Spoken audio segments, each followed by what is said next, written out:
Hello Aquarius, welcome back to my channel, The Vibes Inside. I am Mariana and I'm ready here to do your next reading. I was thinking that I could pre-shuffle the cards for you, but for some reason I feel like I should shuffle on camera, so I do that. Just bear with me for a moment till I get the cards out. I feel like the message I have for you right now, Aquarius, is something about, again, that we shouldn't take things serious, like that serious or personal. Actually, I think you're pretty good at this. It could even be your message to us or to someone else. Maybe, could be your message to someone else and they may not get it, right? For them it is, like relationships or friendships are personal in some sense. But I think that they are,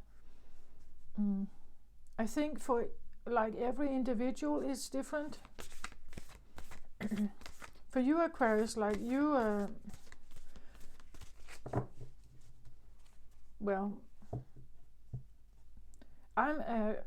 my sun sign is I'm a Cancer sun, and things can become quite personal for me, emotional and personal, and I'm aware of that. I know that it's not necessarily always in my best interest to be sensitive or emotional about things, but at the same time it's kind of me, like it's a part of me, that I'm trying to figure out, because sometimes it really isn't helping me, right? It's not beneficial for me, but I think that it has to do with the society we live in. Like the society we live in is not necessarily based, or it doesn't function well with emotions.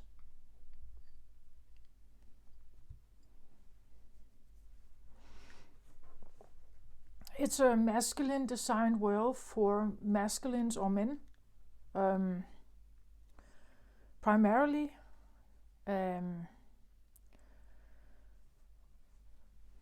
And here I'm not saying that women can function well here if they have a lot of masculine traits. They can, of course.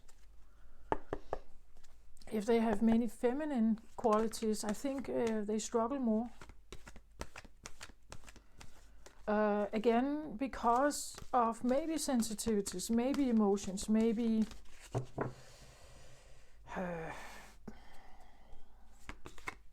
that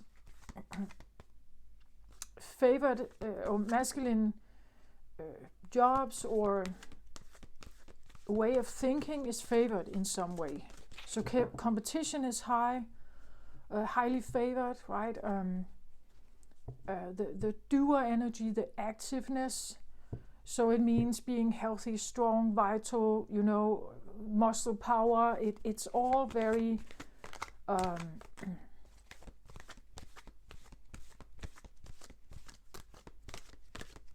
and not to say that it's not a bad thing, it just doesn't accommodate everyone.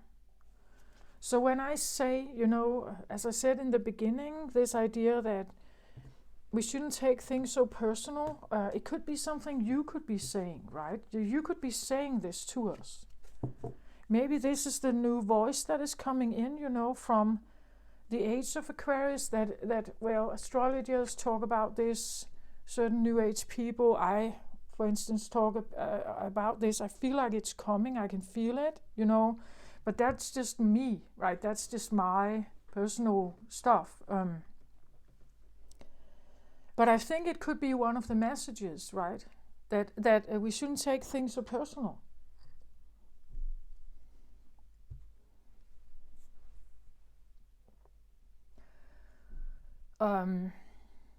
Not everything in this world is about you or your personal things. but we tend to somehow take it personal, or that it annoys us if things are not going our way somehow. Even if you're just, you're caught in a traffic queue, it's inconvenient, right? This feeling of that things are inconvenient, or from something that is inconvenient to like really bad, like that specter, is something that we humans are struggling in, right? It somehow life or our society, things that happen there, somehow it can affect us to a point where it becomes personal to us, even though we don't want it to.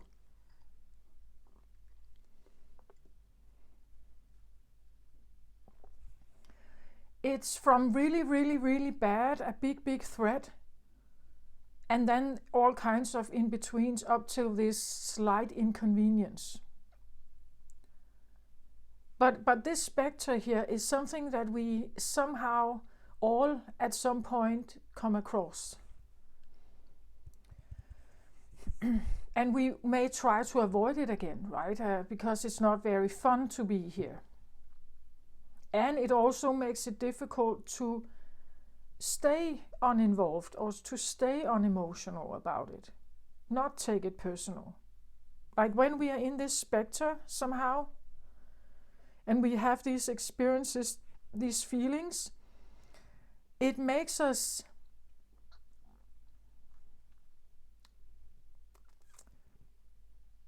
there's a vulnerability in here somehow that we are trying to avoid. And some are better to actually live a life on the other side here, and some live a lot in that specter here. So when we say don't take things personal, well, it depends on who you're talking to, I think. Whether they can do that or not. If you talk to a Holocaust survivor or someone who has strong PTSD symptoms, I think that it's difficult for them to get out, perhaps, of this state. And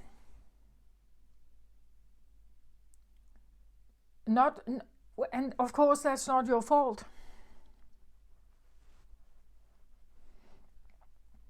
It just means that you stand in front of someone who cannot think like you.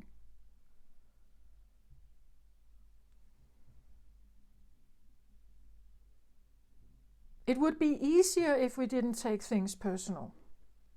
I agree on that. Even though I'm a Cancer sun, I do have a lot of responses that come with this emotional stuff. Sensitivities, intuitive things. I have sensitivities also to, let's say, food allergies and radiation and, like smoke in the air, gas. I can smell gas from like really far away, and things like that. It's not actually that fun. I get reminded of this area, like with the sensitivities I have. If I could just ignore it, it would maybe be easier for me, It would be easier to just ignore that. If I had an Aquarius sun, maybe I wouldn't even care. I wouldn't even notice.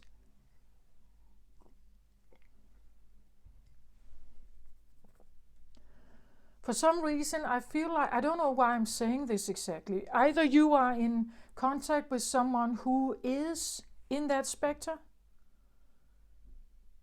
or you are questioning yourself about something because you realize that you are not like someone else, or you are participating in something where you can see this play out. And you may stand, on the sideline, kind of looking at it and kind of thinking, what are they doing? Like, why don't they just cut it off or shut it down or something, I get that feeling. It's kind of that vibe I get here.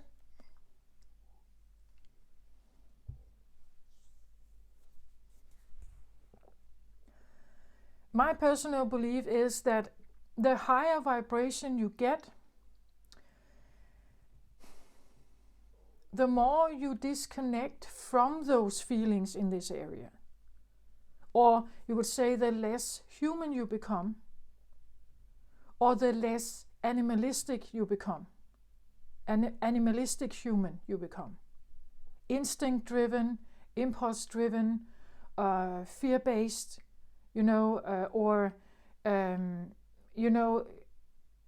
like animals, they work with this energy all the time.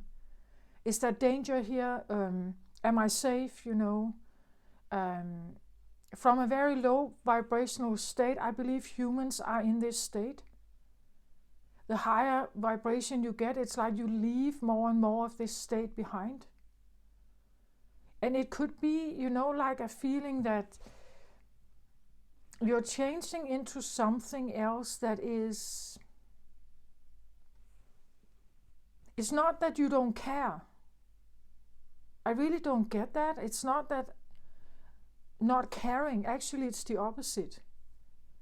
But it comes with a change in this fear state, or this, like the lowest vibration, they get changed in some way. But if you talk to someone who operates from the lower vibration, they will be in that state, scanning for dangers and so on. They will be prepared and alert.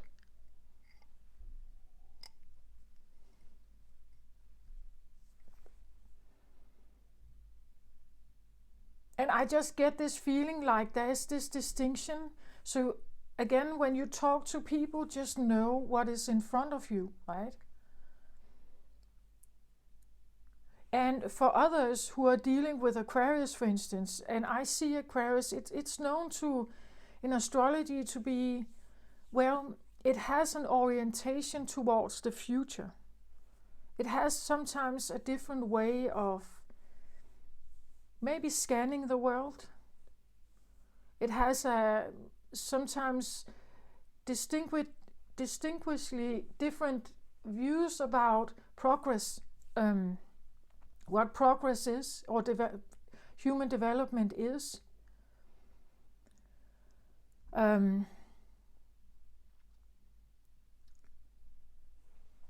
I think that you could say Aquarius can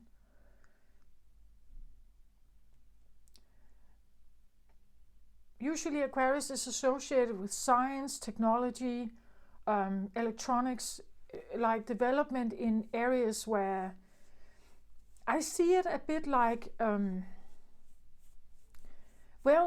when the internet was developed and it became like really encoded in us that this was available for us to like get information and get contact with get connected with a lot of stuff,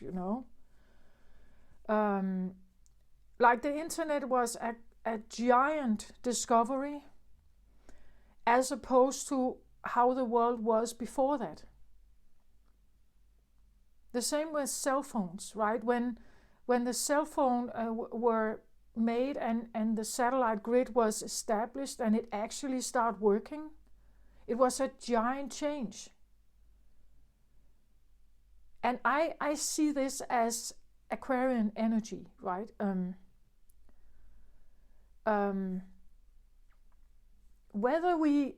Now we have this talk about the AI computers and like giant computer brains, right? That are absolutely superior to how our human brain works, right? It's utterly superior.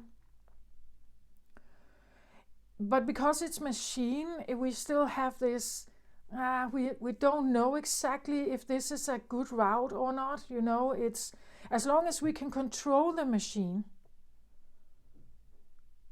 to what it's figuring out, then it's all right. But we still want to have this upper hand, an upper hand of something that is utterly superior to us.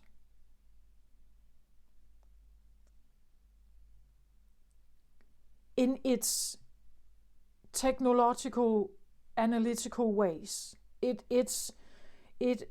scans for information in like a split second, and it would take us hours, right? Days maybe.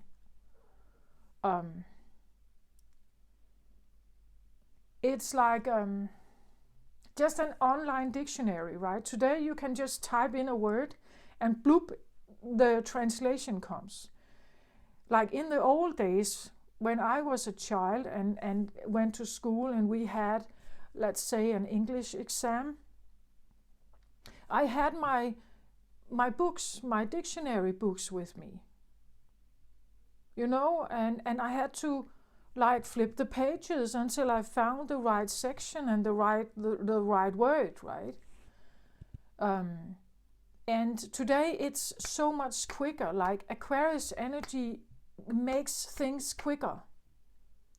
Like discoveries and things that are developed. Again, look at it, like the internet is not just for one person to gain ultimate access to something. No, the internet is something that is made to make it available to everyone. I know there are still maybe some people in the world who do not have cell phones and do not have the access to the internet, but it's widely spread, right? As are cell phones. And AI will be the same. It will spread out. And that is one of the features of Aquarius energy. It's a group thing. It's not just for my personal gain necessarily if I'm the developer of this. Of course it's great. But if you take a guy like some of the leading scientists and entrepreneurs on some of these projects here, like they already are like immensely rich. They have all the money they need. They are not occupied with money at all. They are occupied with something else. It's like when you're that rich and you are taking care of your wife, your children, your grandchildren, your next generation, blah, blah, blah. All this stuff is in place. Money is not the issue. Now you think about something else. Yes, they earn money. Of course, they earn money on their products. Those who have developed AI, right? Of course, they will earn money on that. But isn't that fair? I think it's fair when you consider that it will probably be available to everyone at some point. People can start investing with AI. They can, with the trade bots, right? And we can, as long as it's in our range of security, and it benefits us, we like it. But what we fear about this is when it takes over and we are no longer in control, when we become inferior of the machines, right? That would be that like classic movie scenario, science fiction scenario, right?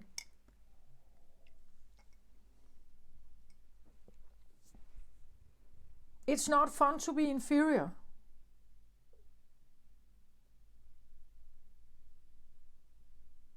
It's a bit of the same thing as I said about when people take something personal or they don't. Like if you are one who is not taking things that personal, you could be seen as a bit of superior to those who do. Right? Because when you do, it's easier to hurt them. You can just say something harsh to them and they will be hurt by it. You can take things from them, steal from them, and their worst triggers come alive. You know? Sometimes because people are in a different state, it doesn't mean that they are bad people or weak people or something. They just experience things differently. If we take that scenario with the machines taking over, and what would it do to the human race? Well, we would become inferior. It's a bit of the same thing. Like if you could imagine, you could say if the emotional stuff doesn't affect you much, that you don't take that personal, maybe you would take this other scenario personal, because you would now feel your weakness. You will feel inferior. You would feel that now you get enslaved into a bigger kind of mechanism that kind of now rules your life and dictates what you must do or what you must not do.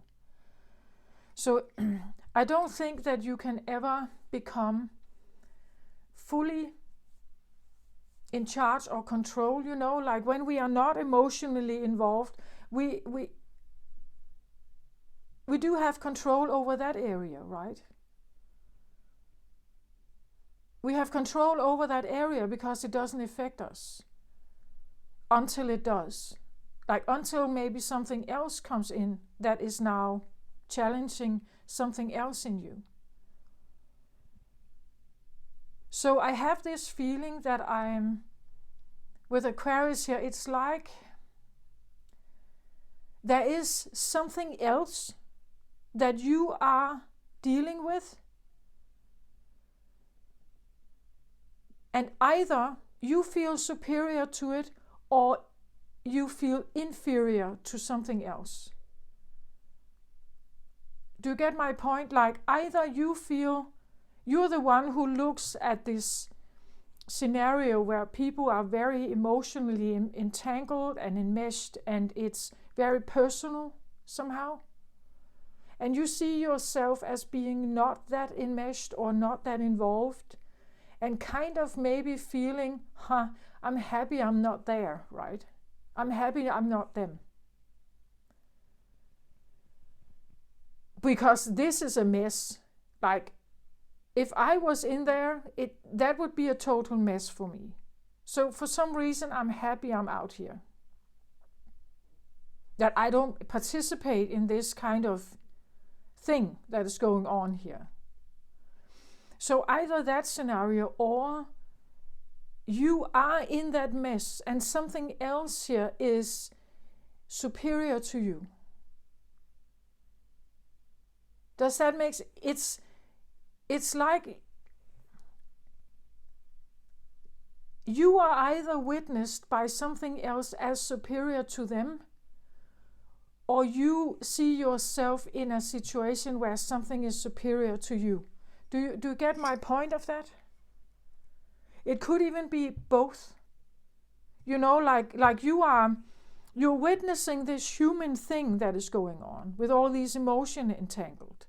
Then you sit here and feel a bit, you know, wow, I'm happy I'm not that involved in this. But then there's still this other thing that is superior to you. Does that make sense? That is what I feel here. So there are, you would say, almost a sense of evolutionary development or power or something, power levels or something like that. I'm not sure it's power though. It's more about awareness, a consciousness level, and another one and another one. Does that make sense? And then I have to say, what if there are many more? Like, doom, doom, doom, doom, doom. You know, is there a supreme one? And is there a cell atom-based one? You know, like a consciousness that, like that it's just a matter of scale or something?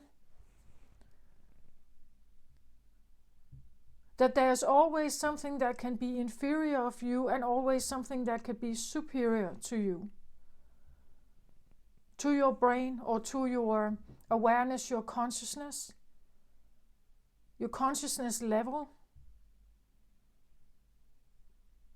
or consciousness level in general.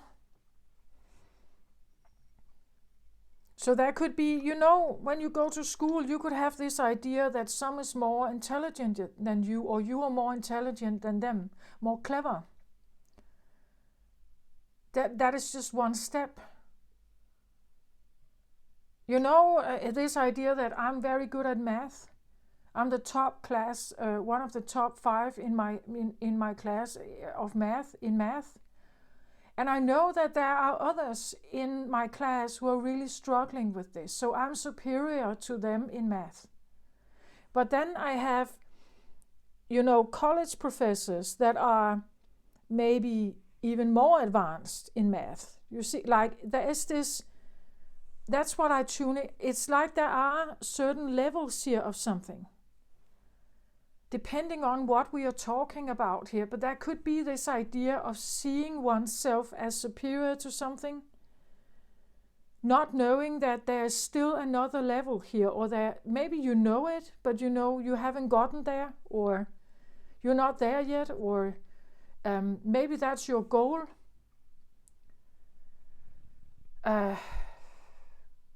It's something like that. I think it's about consciousness level and what it does mean, right? When are we spiritually evolved people? What does that mean exactly? How do we think then? What are the values? And like as I said, for Aquarius is known as the 11th house that talk about groups,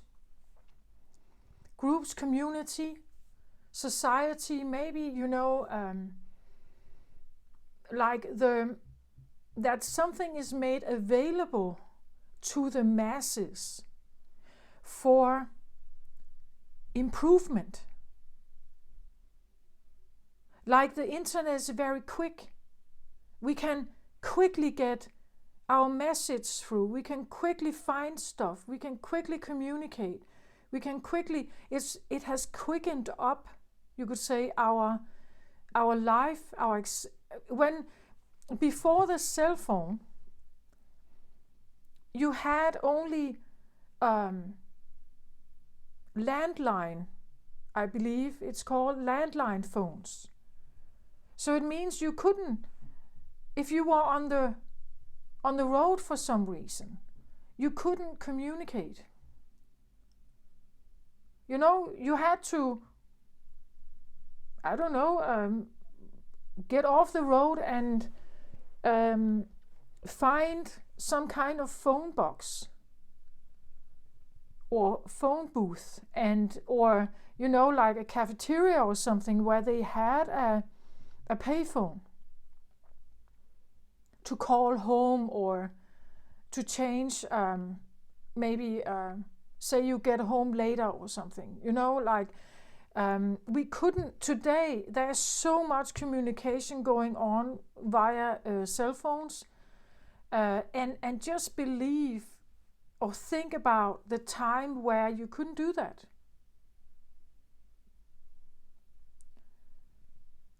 It's absolutely certain that the internet is definitely here to help us, but it also loads us with information. The cell phone, yes, of course it's helpful, but it also loads us with information that we somehow have to navigate through. The text messages, the picture messages, all the social media is a product of that. So there's, good things, and maybe also something else coming with this evolutionary state, you could say.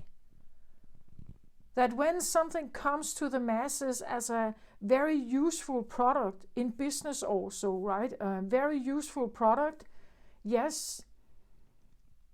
But then it's like there is an aftermath of that, when we realize how this can be used We know there is a deep, deep, dark web, right? We know things are happening on the shadow side of the internet as well. We know there are hack attempts and all this stuff that comes with when something great is presented. There will always be forces who try to maybe abuse it or use it in a different way. That's the consciousness we live in. That is the level. That is the third dimension. It's an expression of that. So every time you go from one consciousness to another, there is some kind of shift that needs to go on. We have never had as much, you could say, conspiracy theories that are actually proven. We've never had that much before. Today we have it. TV programs that prove fraud in the government, and all kinds. Crime bosses are arrested, and because it has become, it's much more in our awareness that things are going on the other side, on the blind side, where we can't necessarily see it in the shadows. And this shadow thing is coming up a lot because, like, to go from one consciousness to another, it has to be cleared.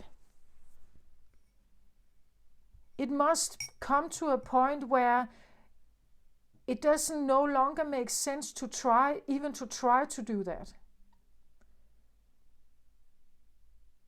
Like, there's no point in it. But as long as yin and yang is very dominant, as it is in the third dimensional world, as long as there is no balance between it, and as long as they see each other as opposite poles that can never work together, it's like they're directing it back together and having them see each other and having them work together. That would be a very good scenario.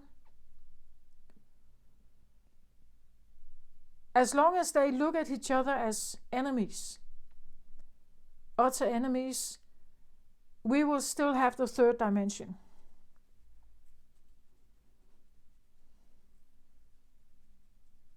When one is just, like going its own way and the other one has no choice but to follow or try to go the other way, but it just creates distance and separation.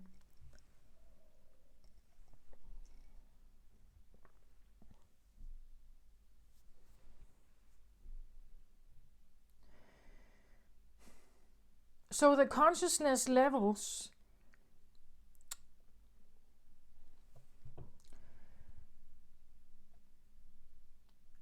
a more unified or harmonious life comes with when those opposites actually try to look at each other, really look at each other, and figure out why is it that we hate each other so much exactly.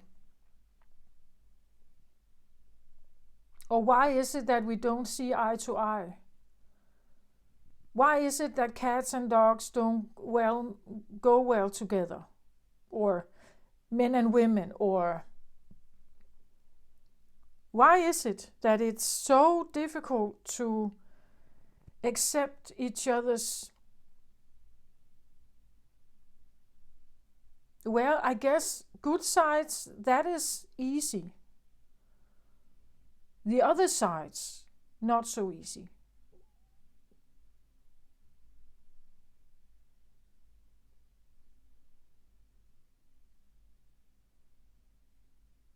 Maybe the emotional side of us humans, and particularly maybe women, is seen as one of those things that we can't, that is really useless.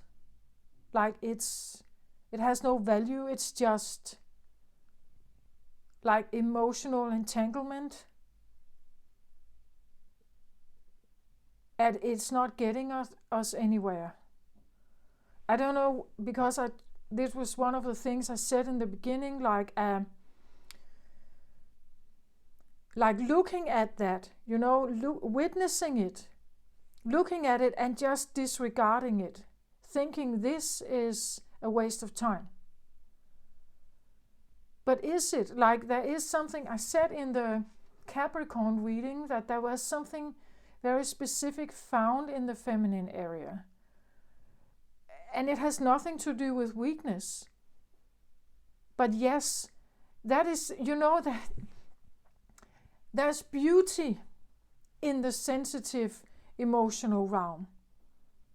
Beauty of love and understanding and care and nurture and bliss and harmony and connection. And then there is this other side that seems like weakness, it seems like vulnerability, it seems like a threat, it is useless in a tough masculine world. So if I can, decide not to participate in that, I'm kind of safe. I'm safer if I am, unemotionally, I'm unemotional, because then I'm kind of safe from this mess here that just makes me weaker. In the world we live in, the consciousness level we are in doesn't allow for more, you could say, femininity. So as long as I'm not as emotionally involved, I'm a bit superior, right? Because I'm not vulnerable. If I can stay out of this, close my emotions down, I am not vulnerable. And vulnerable is a bad thing, right? This is where I'm threatened. And I have these really terrible feelings. As I said, from being utterly pressured and survival instincts kick in, to levels up to the sense of that something is inconvenient for me. Inconvenient is of course not as bad as the other side here, but it's still uncomfortable.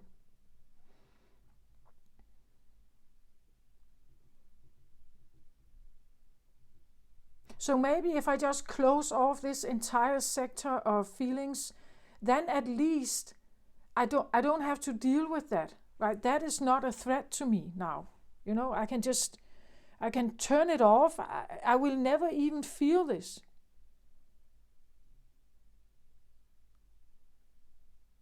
And maybe it makes you feel a bit superior, like I am less threatened by things like that than other people.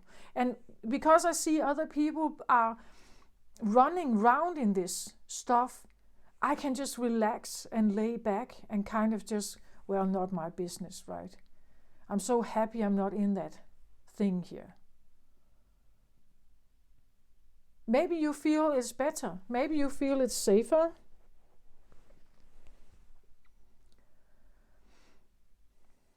But you could say,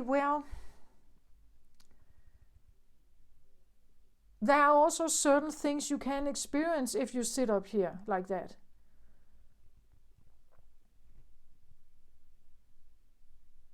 Some things that we would say, it defines our humanity. This is what shows that we are actually human and not a machine. It is the tears. It is the hug after seeing someone after 6 months. Finally connecting with them again. It's the nurture from a mother and so on.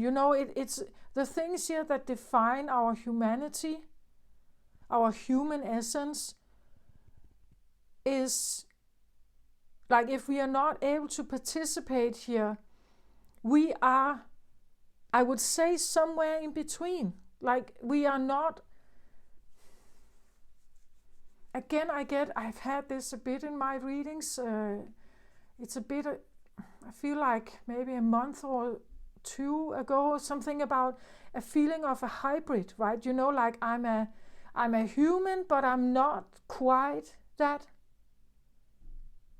When I can look at this scenario, all these things that are playing out, how angry people get in a line in Walmart, right? Or in a traffic queue, or how they enmesh in all this stuff. It could be the feeling of that they have to grow up, mature out of this, this state.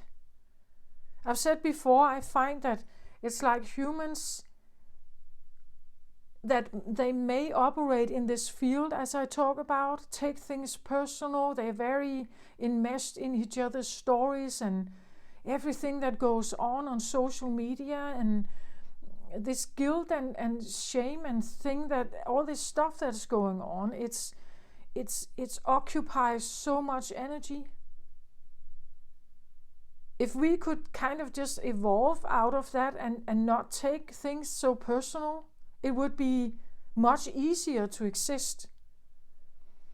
But at the same time, some would say, but that is exactly what characterizes human existence. So we may have to ask ourselves, is it beneficial for the human race?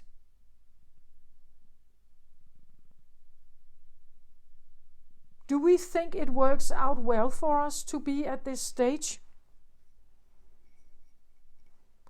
Why are so many people unhappy in their lives?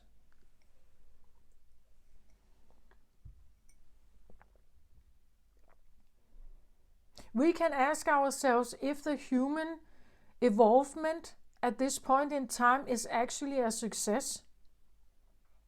Is it?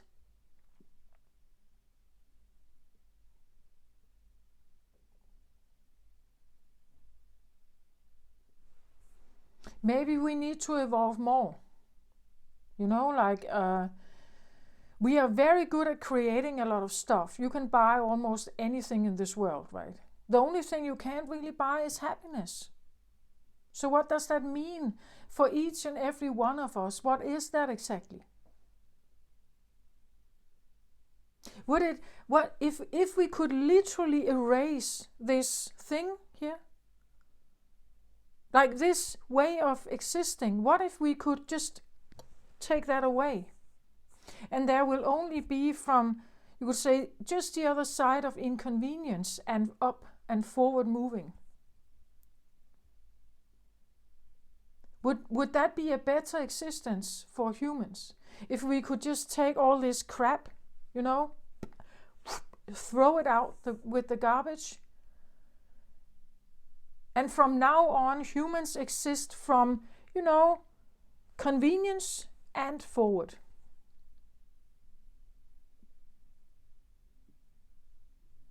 Emotionally, it's like a clicking off the amygdala, like erasing the fear center.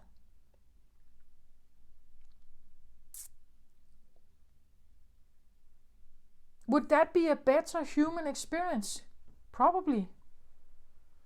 Probably we would, if our brain would not feel this other stuff, it would probably be a nicer life. If we couldn't feel this, we could only feel from here and upwards, you could say.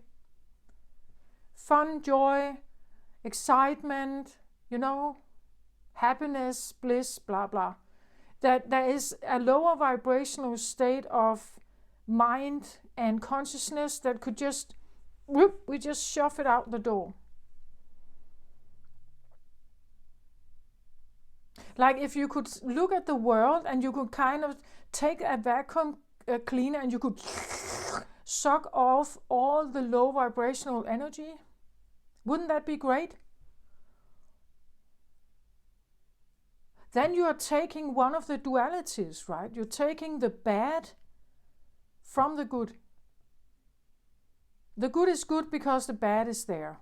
The bad is there because the good is there. We know that we can't distinguish bad if there is no good. Then it just is. It is an existence. When good comes in, now we become aware of the bad. When the good is here and we don't know anything, as I said, from convenience and forward, when the good is here, we don't even know that bad exists, only when it comes in. Now this other spectre is there.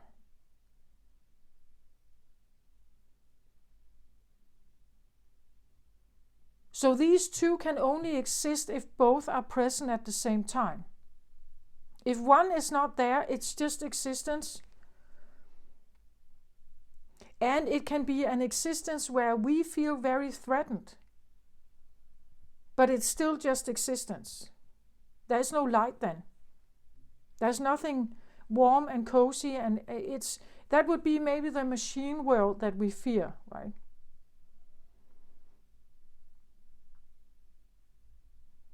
So for some reason, if we fear the machine world, what is it exactly that is missing?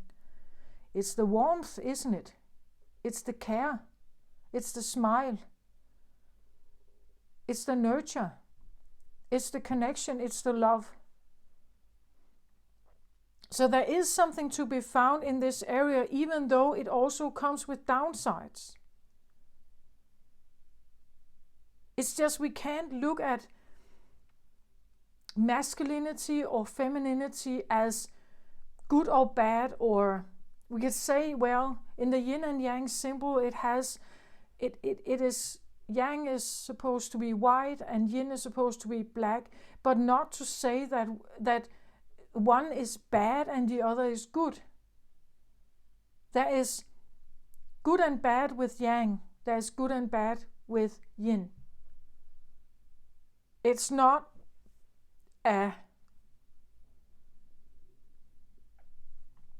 it would be way too superficial to just say that. But an interesting thought experiment would be if we could take just one out. If we take all the bad and just erase it, like a mind control.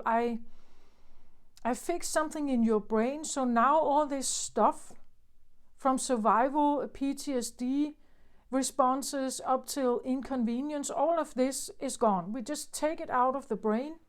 So from now on, there is no bad or evil or threat. If we take it, we just take it. We shove it out the door. It's not even there. We can't see it, right? You only now feel from convenience and forward or upwards. That's the only thing you can feel. I'm pretty sure it would feel like a more convenient life, happier life, more fun life maybe. And it would be for every person on earth. Nobody would feel the bad stuff because it's not there. We have created Eden, the paradise on earth. There's no problem, there's no pain, there's no hurt, there's no villain, there's no abuse, there's no trauma, there's no suffering, there's no pain. It's all gone.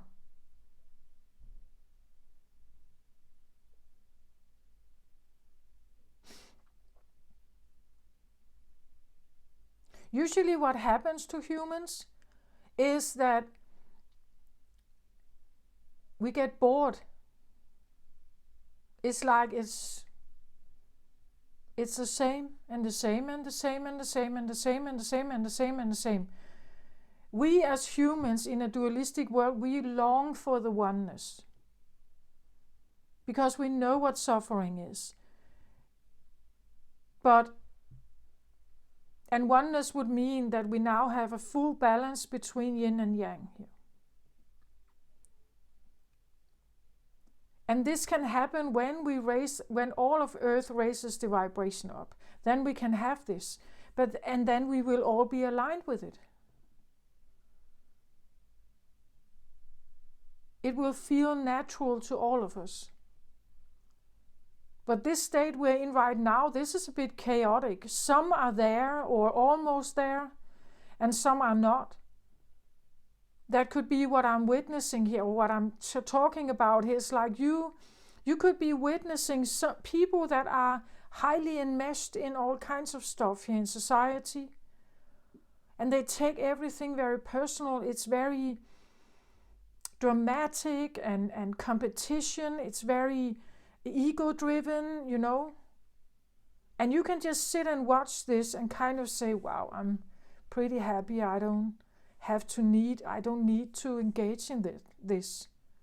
I see they are, but I don't need to. And that's what's going on right now on Earth, I feel like there are so many consciousness levels here that are watching each other. Those that are enmeshed in here, when they watch you here, right? When they watch you, they may just feel like you are cold, disengaged, like they feel like they can't, recognize you. You feel different, you feel alienated from them, in some way, because you're not participating in the drama. When they look at you, it's like they just feel you are strange, perhaps. You look at them and you think they are strange, right? There could be this feeling of these around the world right now, when people wake up and go through their shadow work, that there can be these stages of alienation, right? That you also feel you're different. Like you can recognize your thought patterns are different. Your reactions are different. Your stance are different. So you will feel this, like these differences somehow. And it can be tough if this is your family. It can be tough if you're witnessing your children struggling in here, right? We can see this as third dimensional energy, and then we have another energy that is maybe fourth, fifth, sixth dimension, right? And you can be in between somehow. You could be standing right on the cusp, right, of something. And you can have a look at one side, but you could also have a look on the other, like being quite on the cusp of something. Looking maybe even back, if I must say that, back to your lineage, like this is my family story, and I see some of my family still in here. And I can't do anything about it. It's not really up to me, right? It's just, I can witness it now, and choosing not to participate. They are in a world that I don't want to participate in. They look at me and find it strange that I'm not in there, that I'm not participating. They find me weird. They find, or the one here, they find this person or weird, right? They find, but don't you see, right? They would argue for how they feel and what they sense and what is going on here. And they would like to draw you into that. They would like you to participate in here, right? Don't you see what's going on here? Don't you see why we have to do this? Don't you see why this is important?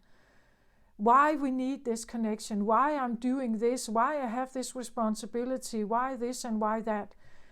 And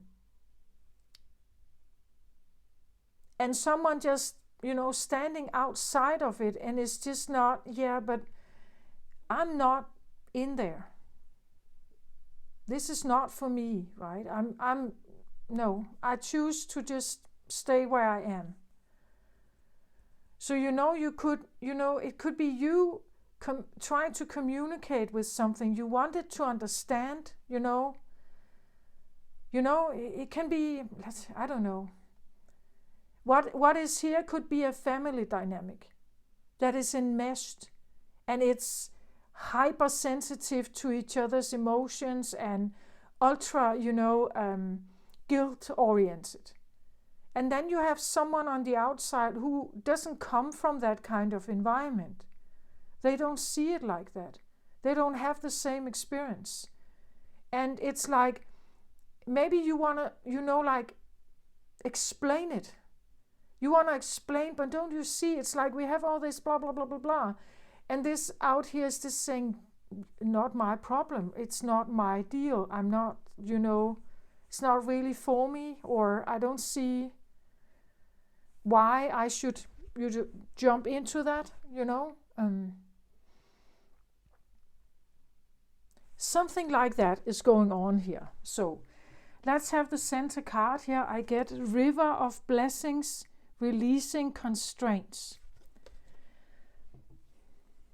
I feel like I'm talking to someone. This is the feeling of, like standing on the cusp between these realms or something, dimensions, like a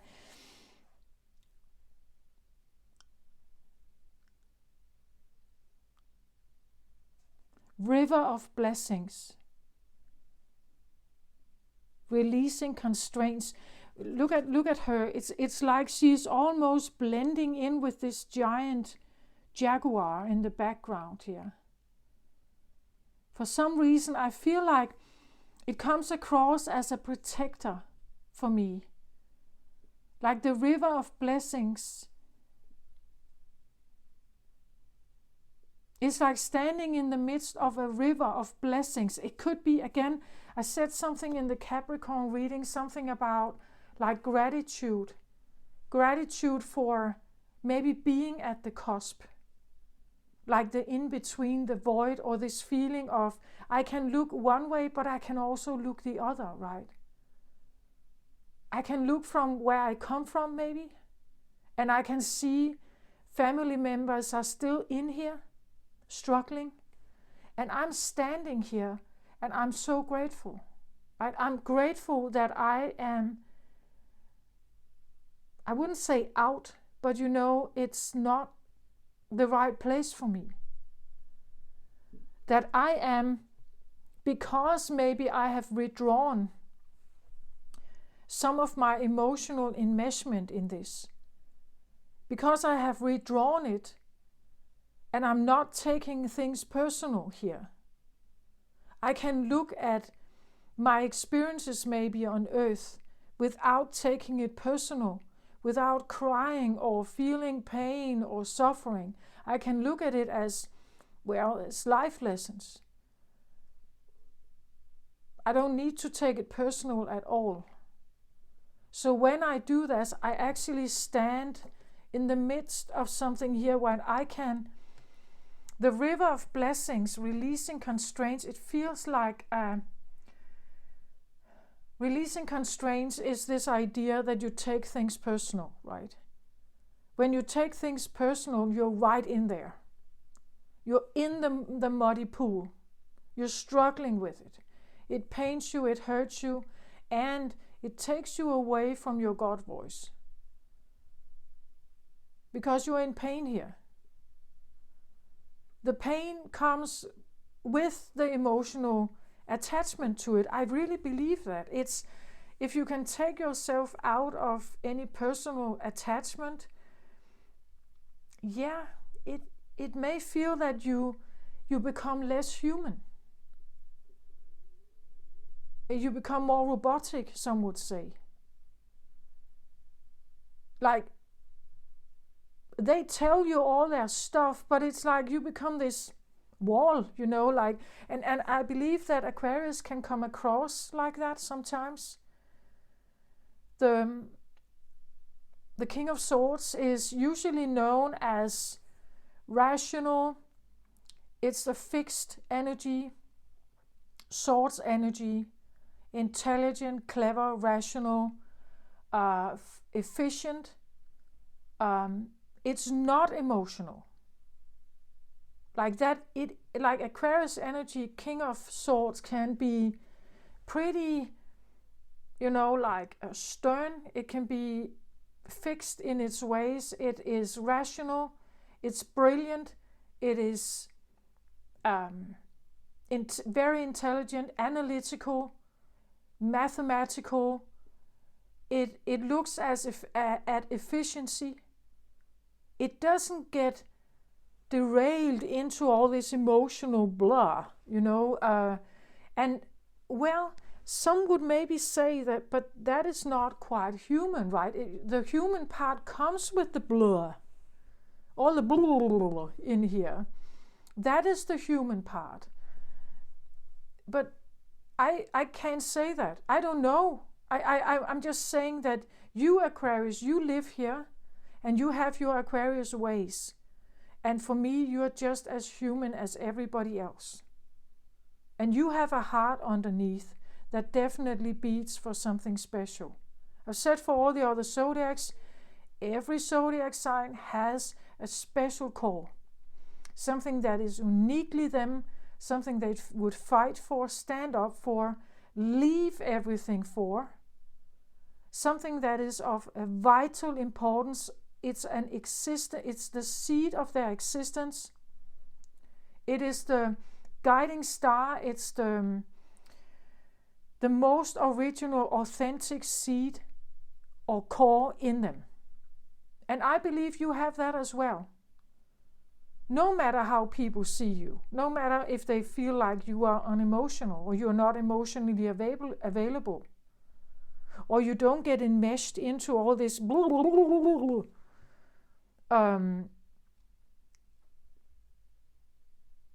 Lots of people are here. Lots of people are involved in here, participating, competing, gaming with each other here, playing mind games, manipulation, blah, blah, blah, blah, blah, blah, blah, all this stuff. It's one big giant pool of, you can just look at social media, what's going on there, right? And I'm not saying it's a bad thing. Well, it's not for me to decide that. I'm just saying that I feel like for you, Aquarius, it's like you just kind of I kind of jump out of that pool. I can look at it. I can observe it, you know. And I can just, it's like Aquarius, to be in this pool makes your brain toxic in some way. It's like a virus, you know, and you're the computer. So if you dive in there, you would be an virus-infected computer. You know, it's like your brain must somehow stay clear of of all the things that is going on there. There are so much narrative here, and so much of it is superficial. It links with all these superficial feelings.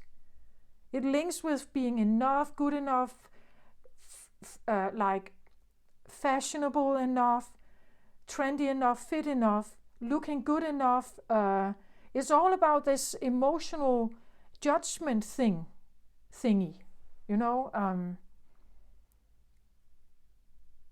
There's a lot going on there, and you being this observer who just kind of, nah, I'm not sure I want to participate in that, right?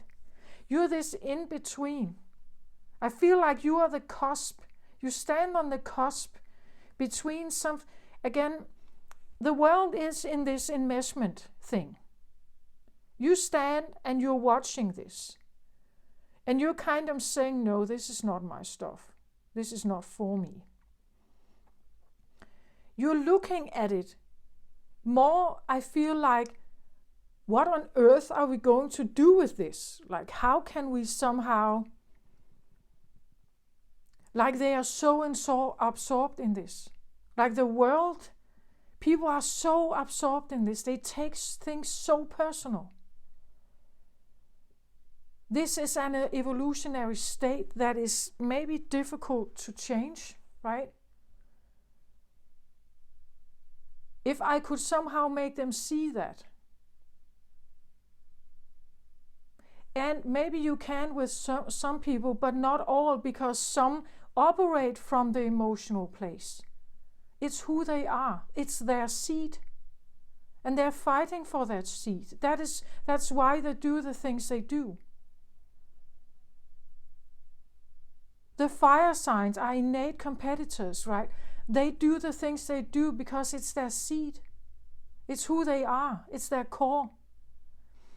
And it's all about realizing the differences here. Nobody is more superior to the other. It depends on development state. Which development state do you prefer? Like, which one is better than the other? It depends on who you are and what you are defending.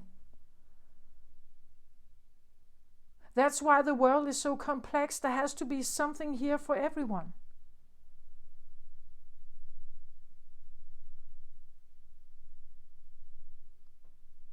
It's like, you have all these camps, and they are all, like fighting for their right to be here. None is maybe more, it depends on what you're looking for. Spiritual awakening, I believe it's for, all kinds of people are waking up all over the place right now.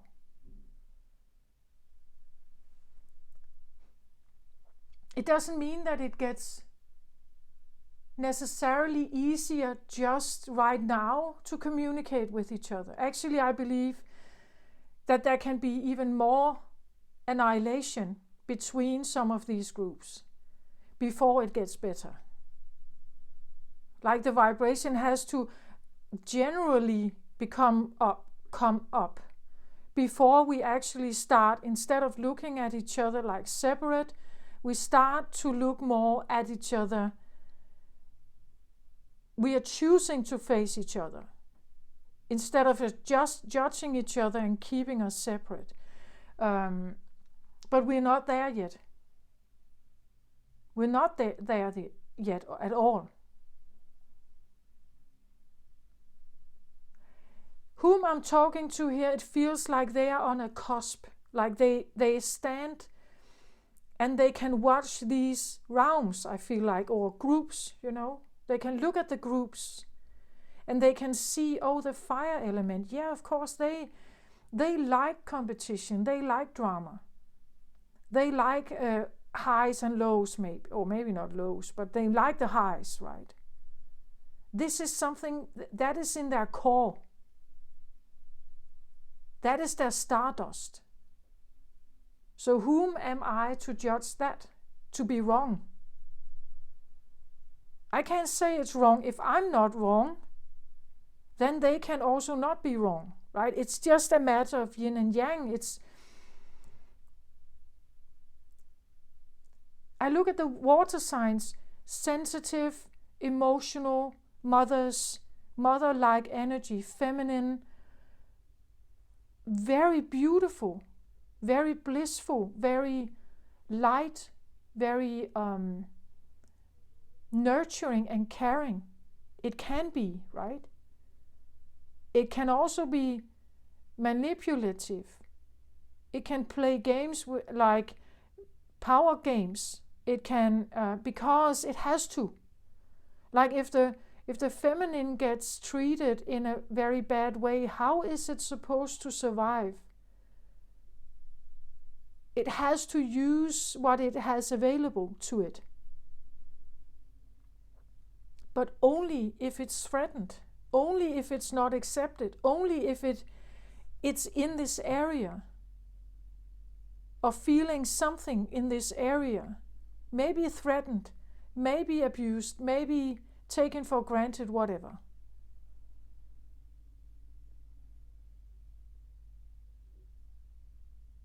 There is always this feeling of something is a winner and something is a loser. Something is a victor, something is a victim, or something is vulnerable and something is strong. And if you belong to the inferior group, it's not a fun life, right? It's not a fun life. Because there's always something that you have to scan for. But if we could take that away, totally away, just we take it out the door, so it's not there, then we would stand on the cusp here and only see the blessings. There would be nothing else. We are now releasing constraint, meaning it's totally gone, away, like that. So I feel like someone is at the cusp and she's blending so much with something here.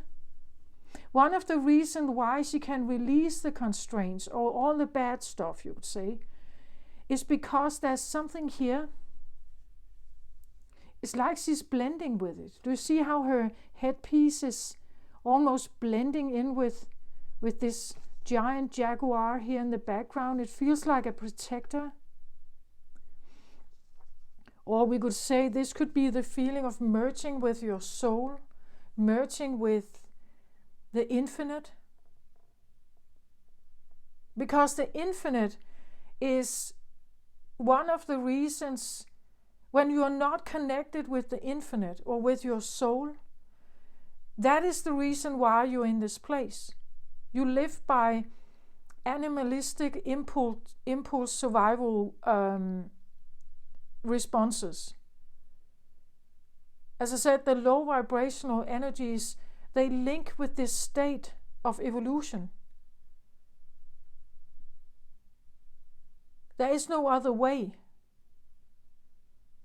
Because we live and breathe this every day, and we know we are mortals. There is no way out of this feeling. There's no way out of this feeling. Whereas this is like when the human part of you mixes with something that is big, giant, and I feel like immortal in some way. This is a way of releasing these restraints. And it's a way of opening the door to certain blessings here.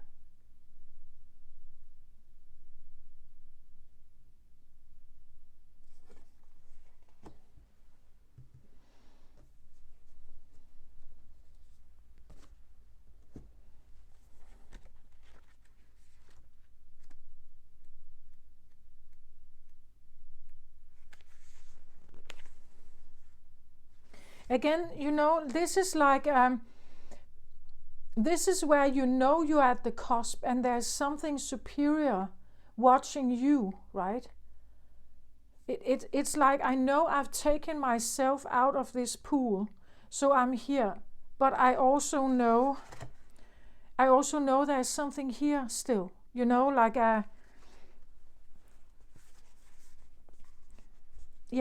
there's something else. The priestess of purification holds out a ball of blessed water overflowing in your direction. The all-seeing jaguar brings his power of creation into your life, heralding a significant positive change in your circumstances. You may have been experiencing a time of challenge, such as financial constraints, perhaps living paycheck to paycheck, or going deep into debt. Your restrictions, however, may be of a more emotional nature. I said that, didn't I? Perhaps you've been lonely, missing romantic, familial, or friendly love, even a lack of joy from the ongoing tediousness of life could be a great limitation for you. That's what I talk about. That's the state here, right? But whether these restrictions have been long-lasting or recent, this card reveals a new powerful force flowing to your life, breaking through even severe limitations of the past. Your difficulties may have been very hard to bear, but this has been a time of profound purification for you. The priestess is blessing your rebirth after suffering. That's what I talk about, right? Giving you the Jaguar's ability to view your experience with sharp-eyed clarity, a release of attachment that brings you the promise of achievement. Whatever limitations you have endured, a beneficial solution is coming your way. So rest assured that the old issues will be resolved. As you go through your day, bless yourself with a clear intention. See any restrictions as merely a part of your passage from purification to personal progress. Just as the Jaguar has a unique visual acuity, your own inner vision are coming into sharp focus, ready to become an even greater reality. In fact, this river of blessings will carry you far beyond anything you may yet have imagined. Well, you see what I mean, right? It's like someone is at the cusp, and they have been very in here. They have been very in this emotional thing, and couldn't, get themselves out, or you are witnessing now others still in here, even the world in here, and how all this entanglement is, for you at least, Aquarius, you don't get anything of participating in here. It's just blurring your mind. You need clear intentions, clear thoughts, clear mind here. Or you could say a detoxed mind of all this blur here. This is for you, this is this is just blur. For others it may be like really important to be there, but for you not.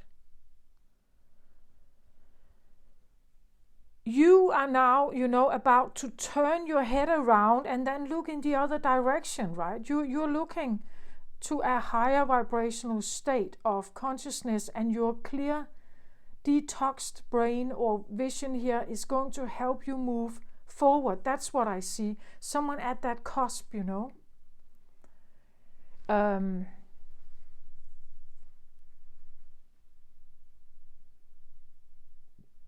And for some reason, I feel like this giant Jaguar, it really feels like a big guiding,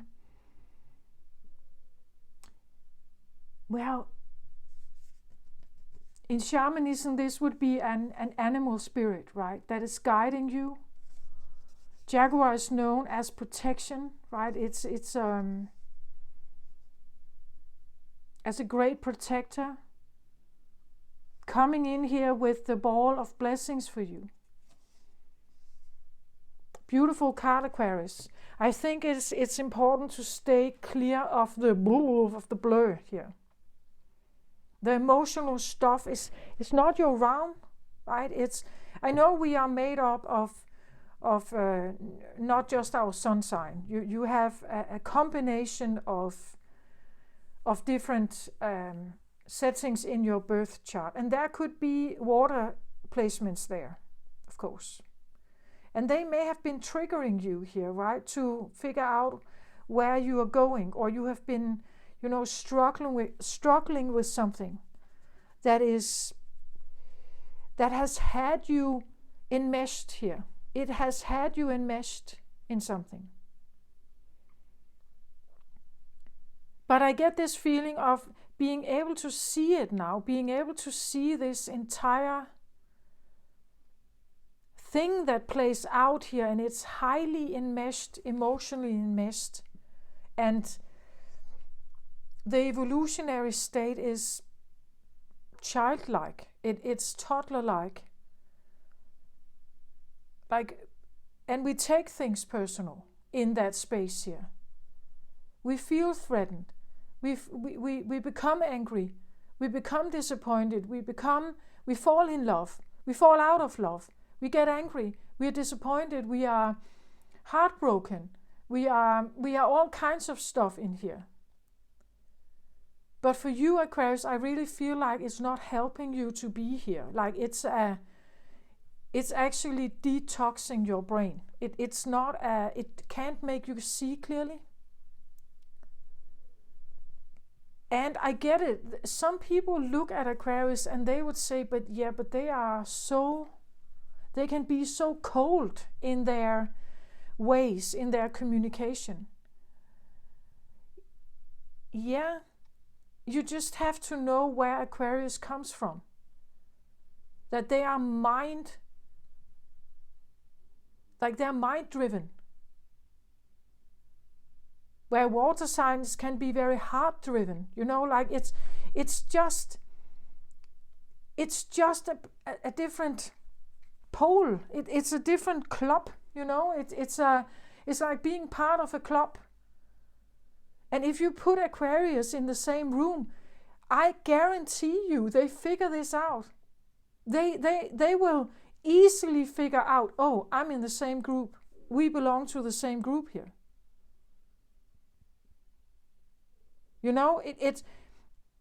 They will figure it out. Actually, Aquarius is quite tolerant. You just don't question their perspective. Don't question where they come from. You let them have their rational ways. If you're not targeting them, if you're not fighting against them, you let them be. Then they are very tolerant to many things. If you are questioning their beliefs, you're trying to persuade them about something, I can guarantee you the sword you get is the coldest, iciest one you can ever get.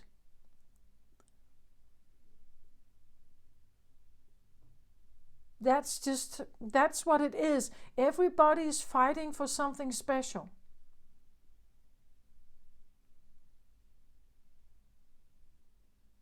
Aquarius is very clever, very, very brilliant. It's difficult to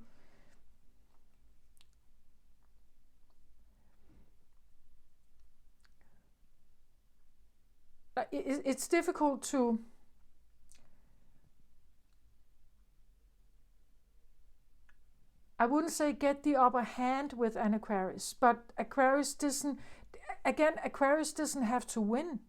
That is another feature of Aquarius. Aquarius doesn't care about winning a discussion, for instance. What they care about is that they can stand on their beliefs without nobody questioning that. Don't question my beliefs. You can ask me, but if you are telling me that I'm wrong, I will hit you with this ice cold sword of yours. I will cut you out of my life, or I would just disengage from you. That is the way. Don't mess with my realm, right? Don't mess with my realm. And I will not mess with yours. Like that is the way I see Aquarius. Don't mess with my being. We actually all have that somehow. Don't mess with my being. The water sign will fight for their water. It's part of them. It's it's the stardust. It's inbuilt. You can't necessarily change it into something else. It's a mask then. Don't mess with my beingness. We all have that to some certain extent. And I feel like who I'm talking to here, they have somehow, you can't mess with my beingness. I have decided you cannot mess with my beingness. If you try to, I just, I let you be over here. You participate in that. I'm not doing that anymore.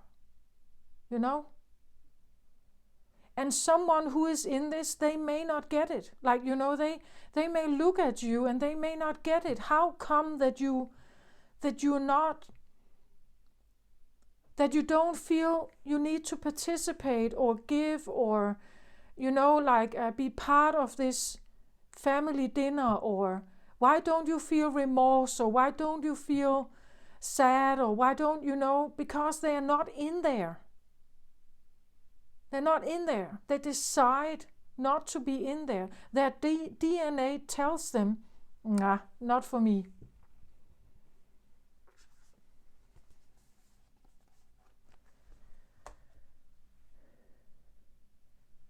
But we are like the human race at this point in time, including myself. I try to, right? But we are really not very good at this. Like we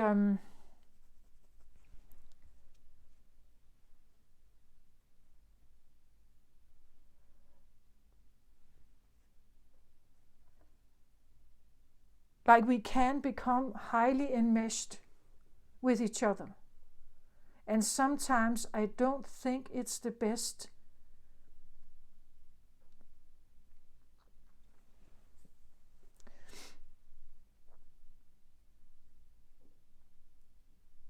I really don't think it's the best, combination to put different groups together. The different groups or clubs here that fight for different things. It's, of course, opposites can attract, but staying together is difficult. The comfort zone, where there is peace, where there is comfort, is with someone who is similar to you.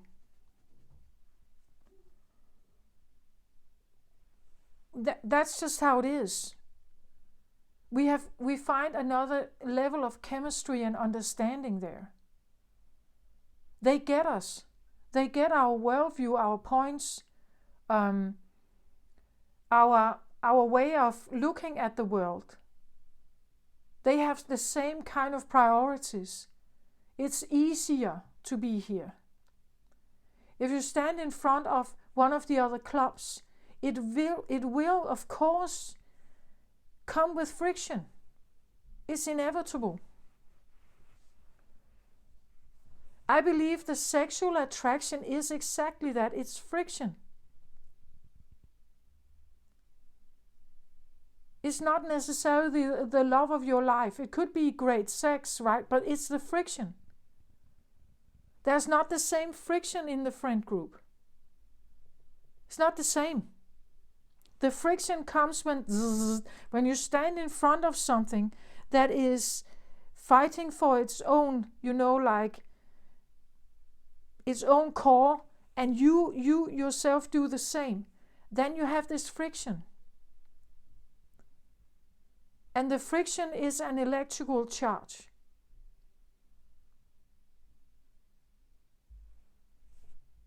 Well, it's physics. Not necessarily a romance story. It's the narrative we want to put on it. But for me, I see it as it's physics. That's what it is.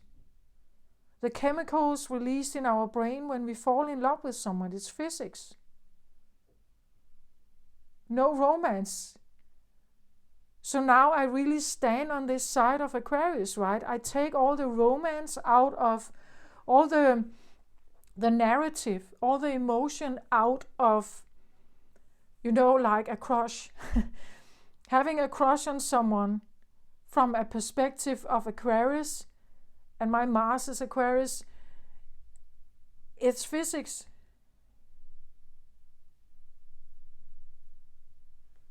That's what it is. So now my Mars is overruling my Cancerian Sun, because my Cancerian would say, but it's the love of my life. It's the most beautiful person. This and this is adorable about them, and we have this amazing connection, and our heart melts together, and where there are rainbows and unicorns everywhere.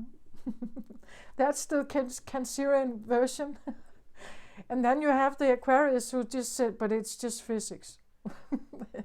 No big deal. You see the difference, like two different clubs, right? So when you put them together, of course it will be, you can't, none of them are wrong necessarily. They just come from different universities, different clubs.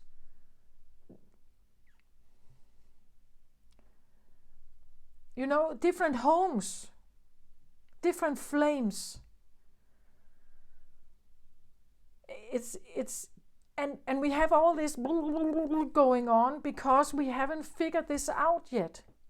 And we can't seem to not be drawn into each other's frictions. Like it's physics, we just have to separate from the frictions. Sometimes the frictions can be worth it, of course. And sometimes they really cannot. It's just waste of time, waste of energy. And Aquarius would stand here again and say, nah, waste of my time.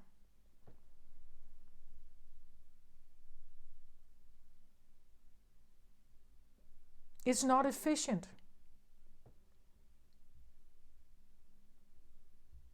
Please correct me if I'm wrong, Aquarius, right? You know this more than me. I'm Aquarius Mars, but Cancerian Sun, right? And for those of you who have a lot of,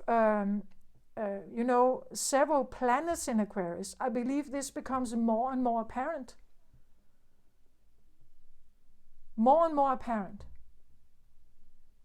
To the point when, let's say you have 4 planet Aquarius, personal planets, Sun, Moon, Mercury, Venus, Mars, and rising sign. If you have those planets, and let's say you have 4 Aquarius here, you will be a person where people look at you and they would say you could be cold and analytical, robotic, even a genius, nerdy, a nerdy genius. You don't participate in you don't participate in a lot of human social interaction. And people look at you and they see you as this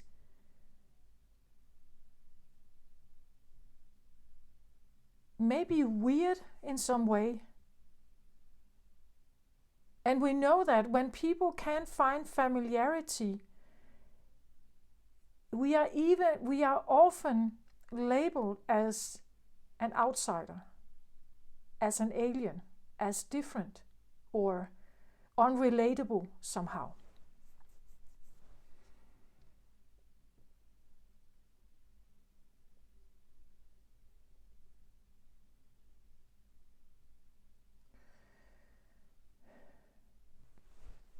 So I feel like here, someone on the cusp, someone who has gotten themselves out of a blurred situation here, with a lot of emotions, as it said in the book, emotional limitations somehow, which is not really your field, Aquarius, right? It's like it's like that, well, it's not really helping me that much.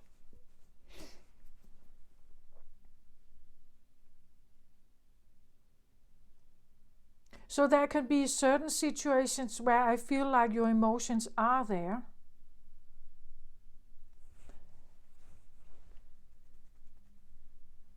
And there are times when you have your guard up, right?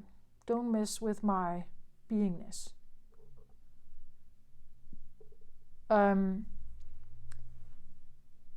It seems like, and I want to say just for the record that my front picture for these readings show these 2 hands where there's this clock in the middle. And it is a picture of what I call God's speed, divine timing. When this card comes up, I want to say it's a manifestation thing that you are working on maybe, or maybe you have been attempting something about this for a while. Maybe it's here, right now, shoving all the stuff outside the door, all the old emotional entanglement or enmeshment out the door here. And from now you just stand on the cusp of convenient and forward moving here, or upward moving. That is what this card says. It indicates that, right? And maybe it is so. Let's have a look at this one. The sweat lodge. Well, the sweat lodge, it is on the left side. The sweat lodge actually for me feels a little bit like going through this. Like navigating your way through this and getting, like out. This is where you are either entering or going out. In this case, I feel like you are coming out of it. You're coming out of it. Like the sweat lodge can literally indicate, like a wounding or this blurred, muddy pool here that you have somehow engaged in.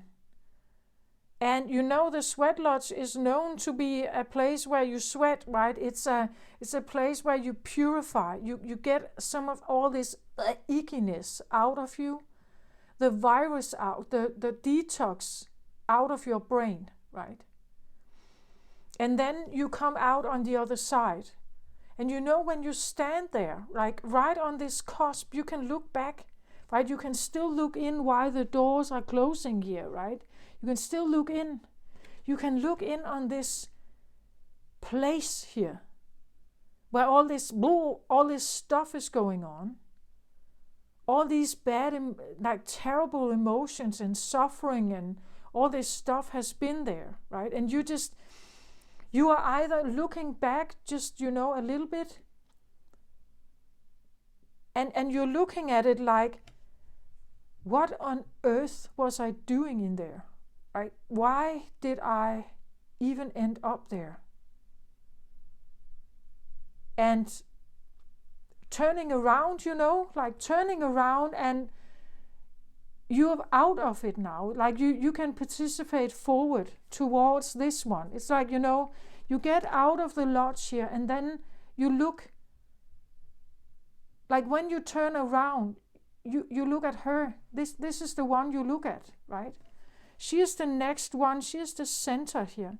Maybe this has been your goal, that you're walking through, this can be a wounding or a suffering. This can be a sense of a spiritual awakening or pilgrimage or something. You've been walking through something here that has been pretty tough. Like the sweat lodge is not a fun place. Like there can be hauntings in there. There can be all kinds of fears and stuff going on.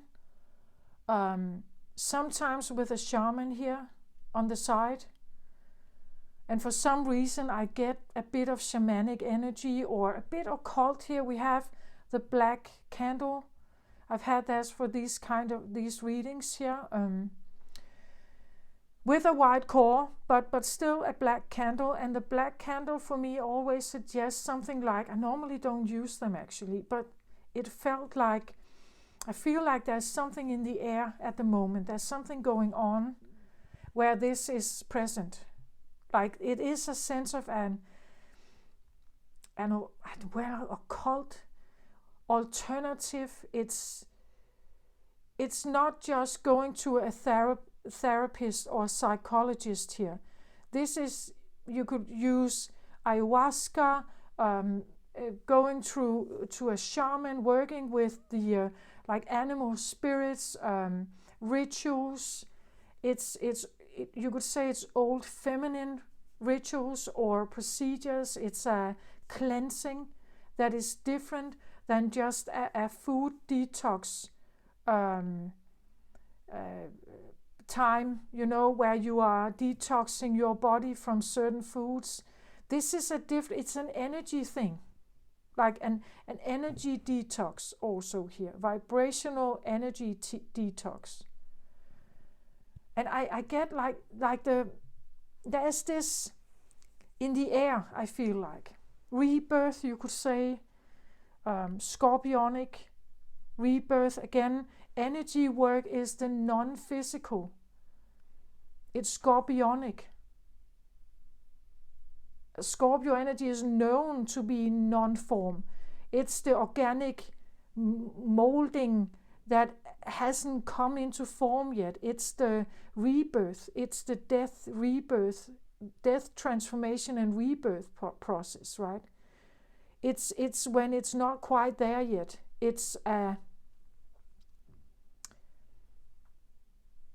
And it's feminine. Like it's on the feminine side, right?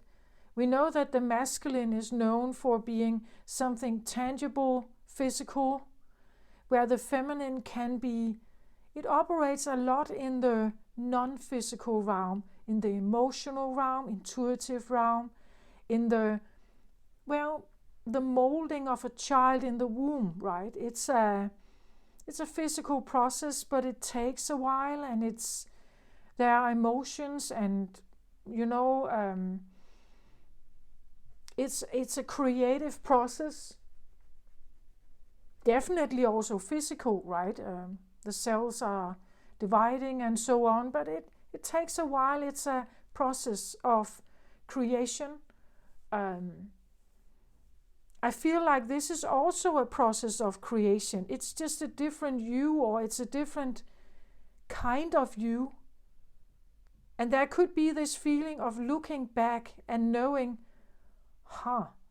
I have been so emotionally entangled in something here, and it has been derailing me so much from something else here.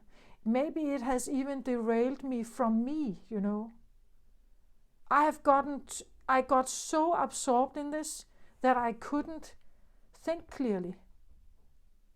Like, I couldn't think clearly, right? And it's like getting out, and before the door closes here, you just look back on this and think, wow, I was in there. And now I see my friends, my family, maybe my children in here. They are in this. And I can just stand here and kind of feeling a bit on the outside maybe of it. But I get a feeling of like being quite grateful, actually. And also I feel like grateful for, like choosing yourself, like choosing who you are here. Choosing to, you could say, save yourself, or to get yourself to the right place, to the right club. Like, it's like you could have been involved in a club that is not right for you, If you were in a fire club here, the dominant way of thinking could be competition, doer energy, taking action, being efficient,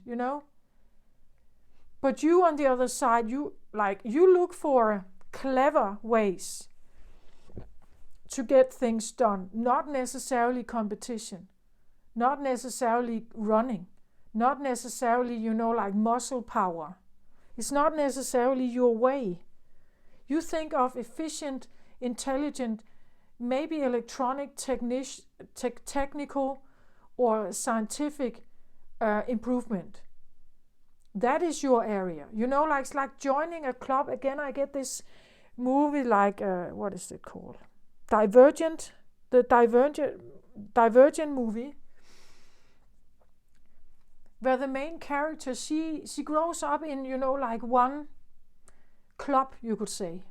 One faction. And that faction has certain overall beliefs. What they do, their tasks every day, it's all embedded in this belief system. But then they are given, when they are, 14 or something, 15 years old, they're given the opportunity to think whether they want to leave their faction, their family behind, and choose another faction, one of the others. I believe there were 8 altogether, or 10, I don't remember. But there are different factions. When you choose another one, you belong to that one for life. You can't go back. So it's a vital decision to make. And you have to be pretty sure that you don't fit in here to leave, right?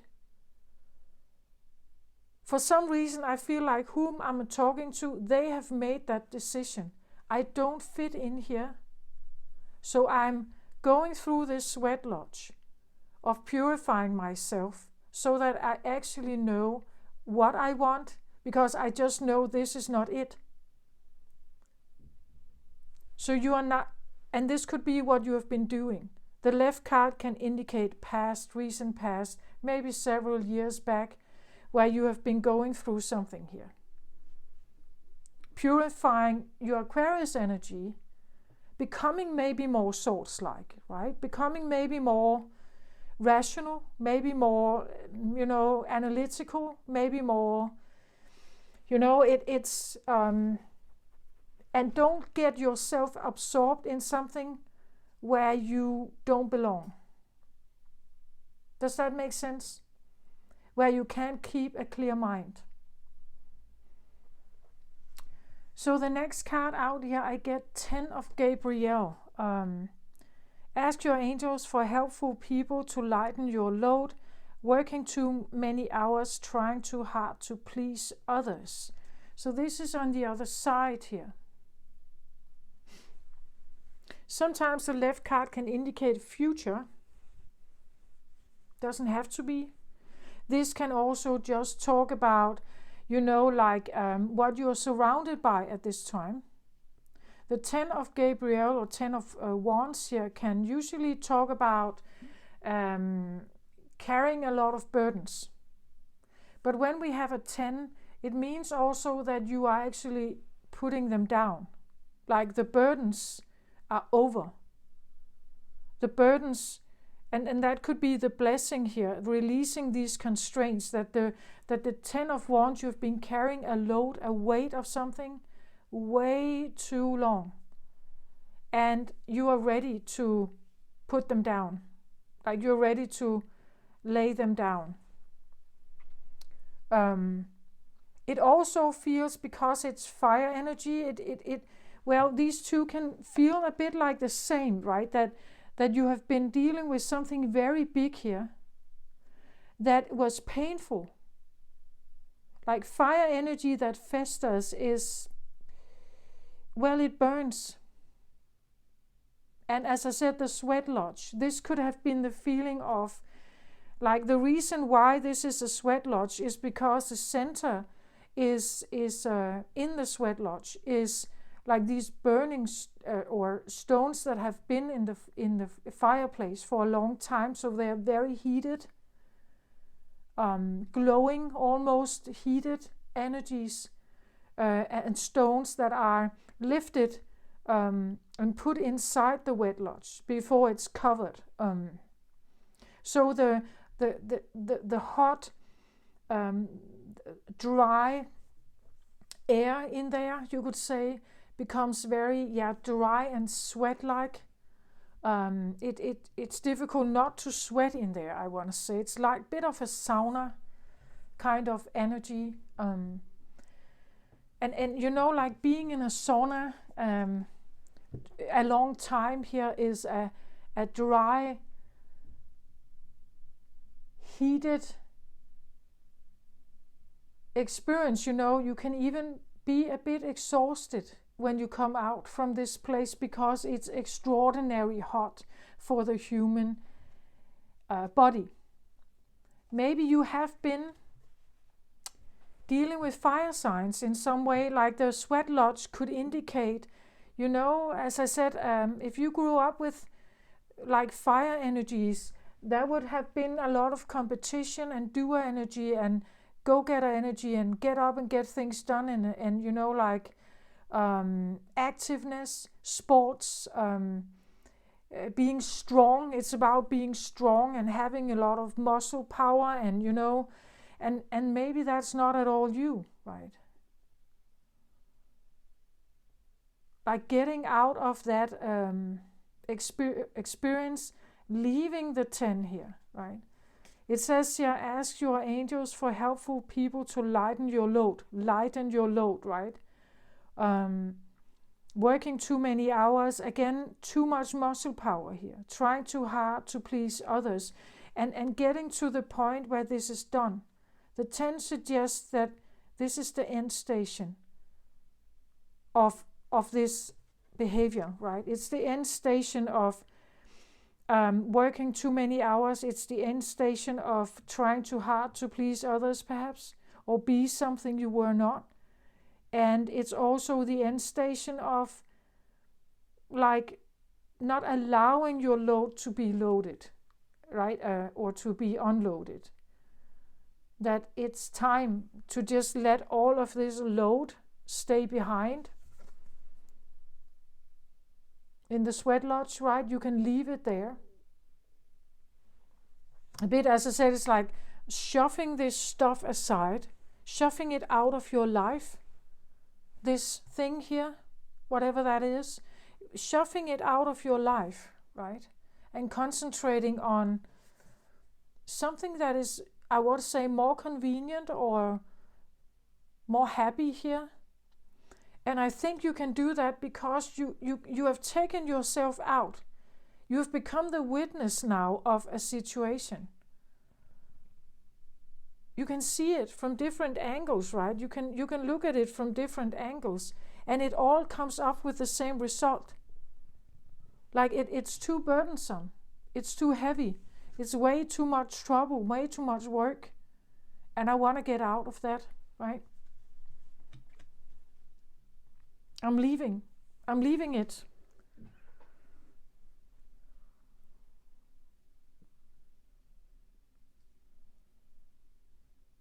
So this could be what you're concentrating on, why she is so focused here. Like she wants to get out of the sweat lodge, not looking back, and she is putting her burdens down here. It's very beautiful, Aquarius. It really is. And I think one of the reasons for this is that you use your wisdom here. Like, when has competition ever created some kind of peace? You know, you're using your wisdom and your knowledge and your experience. You have been in this, I think. You've been involved in some way in this. And now you're standing as this bystander and just looking at it, being the witness of it. Because it's like being in here is like being in this sweat lodge and carrying all these burdens here, right? Which are not yours to carry. It never has been. It's the wrong club. It's the wrong club.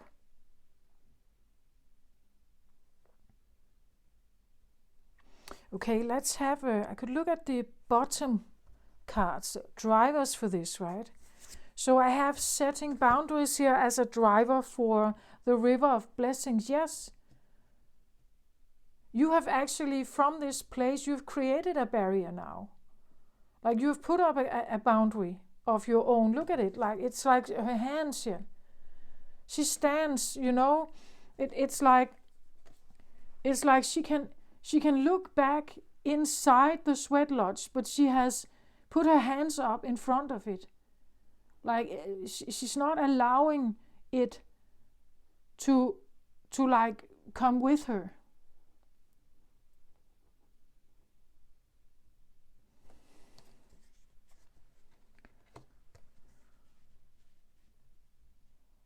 Like she's put up this barrier, right? That no, nah. As I said, it's like looking outside on this, right?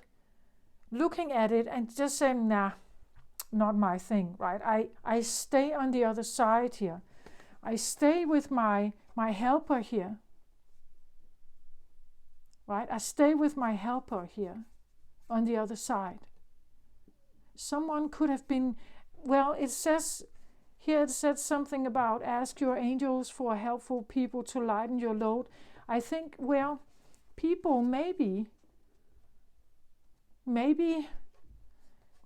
but it could also be another kind of helper here that is with you, that is witnessing your process. They stand right here behind you, helping you make this decision. it's like stardust family, an ancestor, or well, it could be an animal spirit if you feel you have one. But it's like a protector energy that is there to help you make this decision. The sweat lodge, let's have a look here. The spiral. Yeah, the spiral, again, a spiral can be an upward pointing spiral, but it could definitely also be a downward pointing spiral, depending on what vibration you're in. This can go up or down, right? And what I feel like is that the spiral could suggest, a life where you were out of control, where you felt you had no control, or a life where it's like you felt you were you were flowing down the stream. You had no way of stopping something. Like you were in someone else's control. And you had no, like the feeling of anchor or tool or something to stop this stream from flowing. And the direction it was going in was maybe downward, and you could feel it. So that was the initiative to go into the sweat lodge, right? That was the initiative to change something.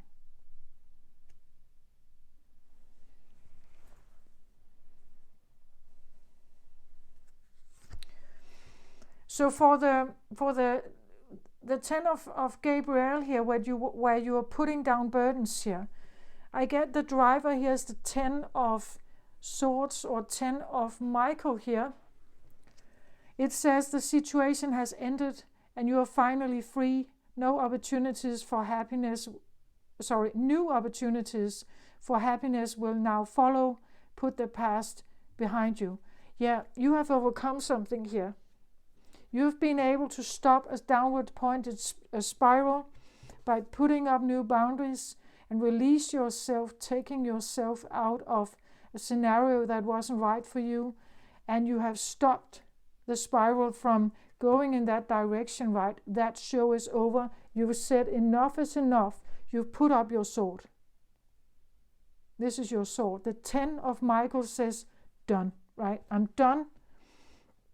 I'm done with this shit, right? I'm done with all this. I'm not doing this anymore.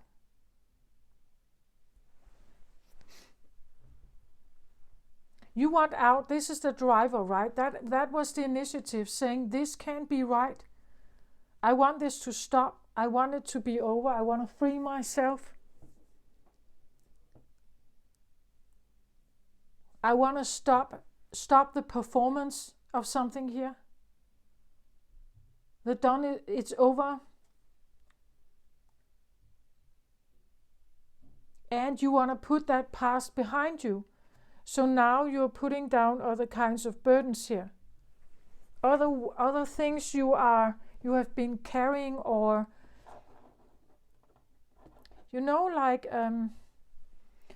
I get a lot of fire here. So for some reason I feel like it could be anger, of course.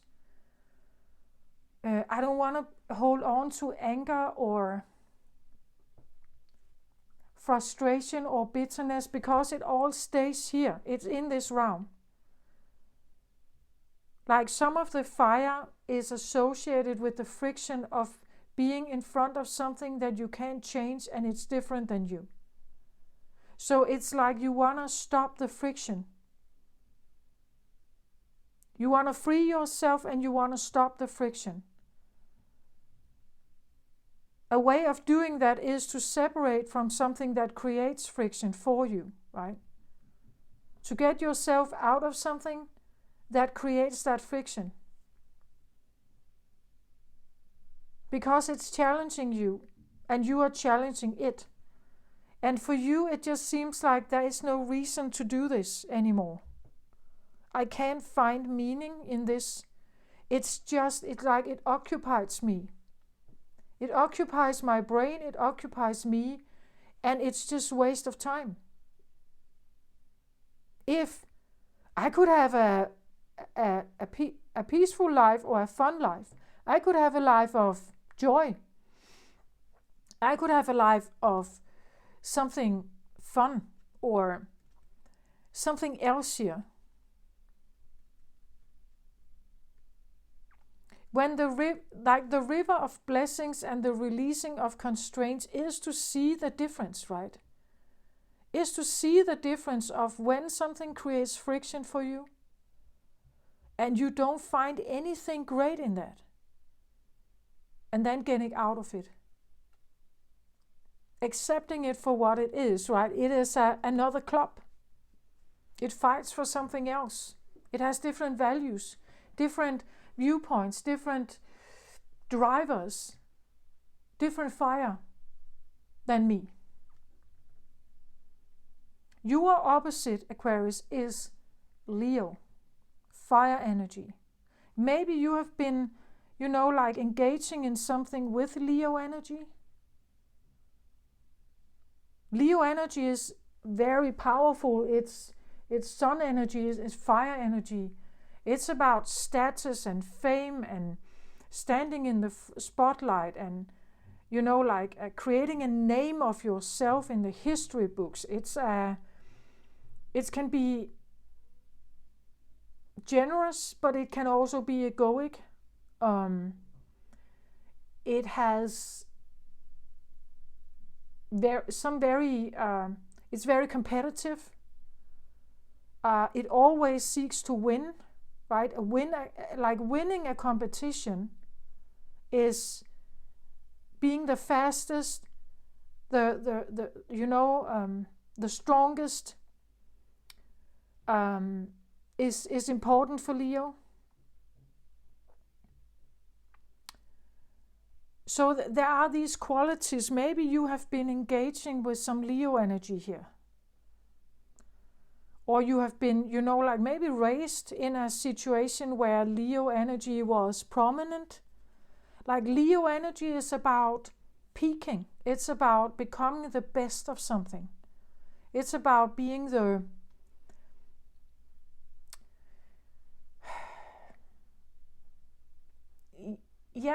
it's about leadership. It's about power.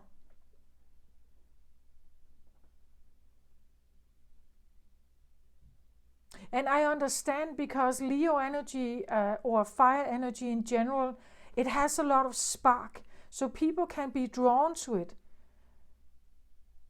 But in this case, I want to say something that glitters may not be gold for you, right? It's not maybe the right place for you.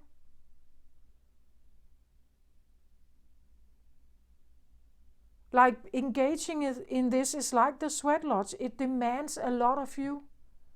To be an Aquarius and have success in a Leo area is very difficult. Like it's a lot of work. And you could get exhausted, right, in that.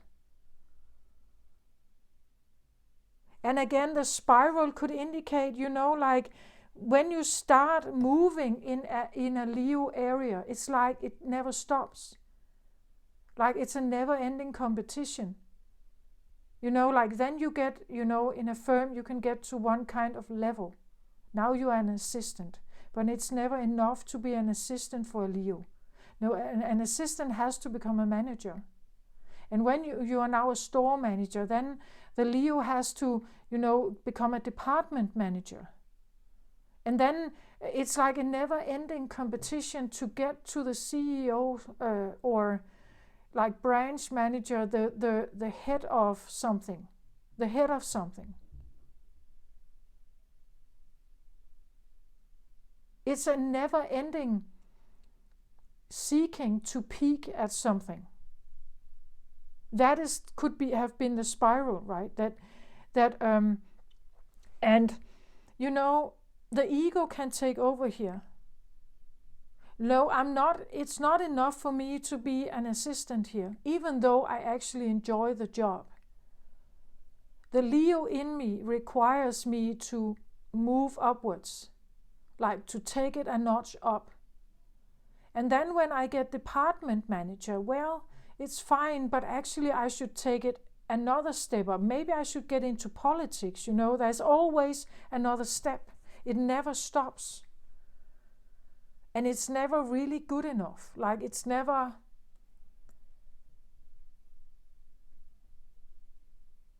And, you know, like the Leo always has a competitor. The problem is when someone gets so good at something that they don't have any other competitor anymore. That's a problem for a Leo, because then they can't rise. They can't go up.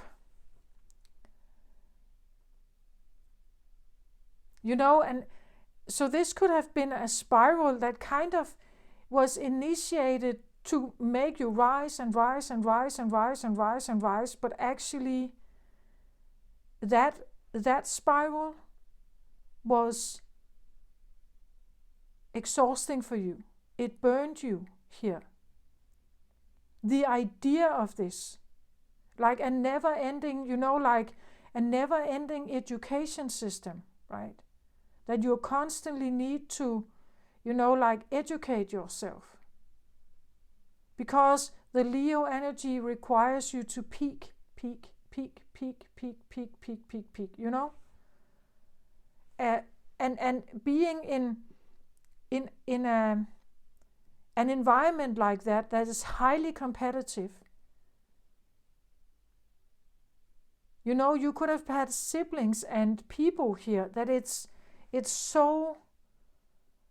It could be quite exhausting for an Aquarius to be there.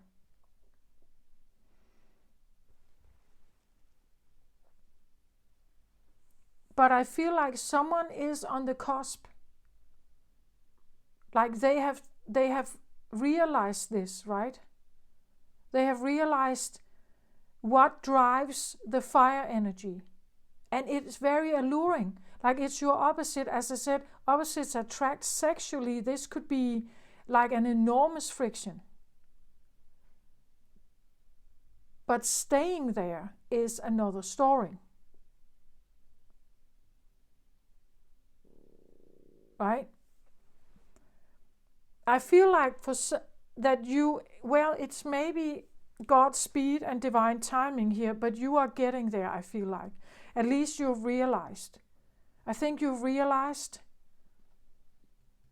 that I have to set up some boundaries here, because this environment is going to keep asking me to advance. There's never a level that is just satisfying enough.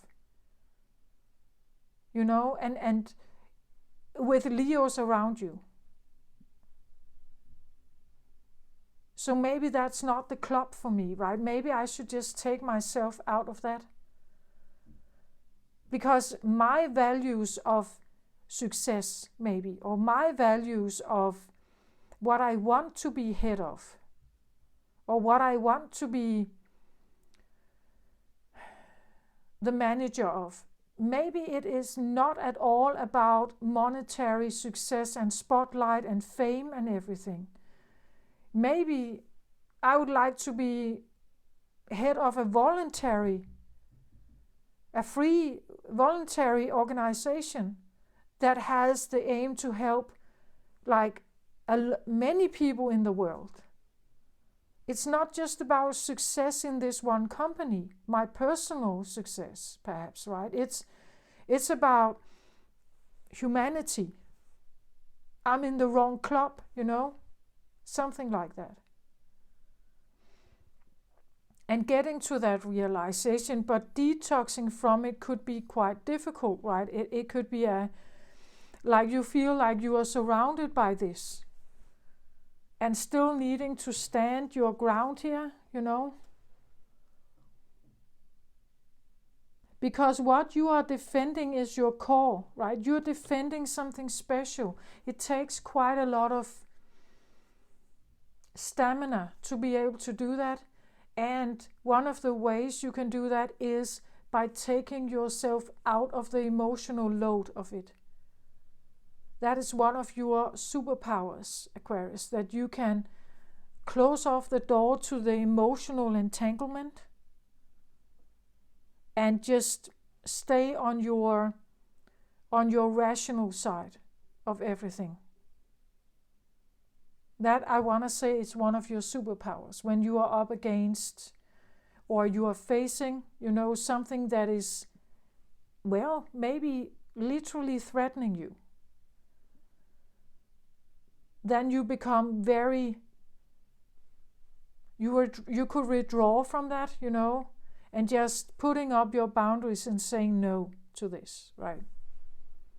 I say no to this fire because, and I just take myself out. I fly away on my wings here, right? I use my wings to fly away. It's what sets me free.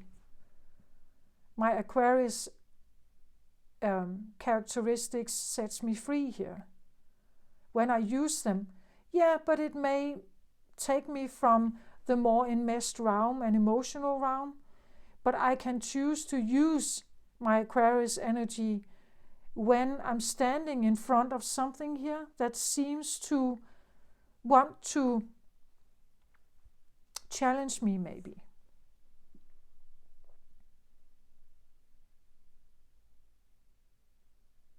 And I'm saying no to that. I use my wings here, right? I use my sword and my wings and my air here to get me out of this competition.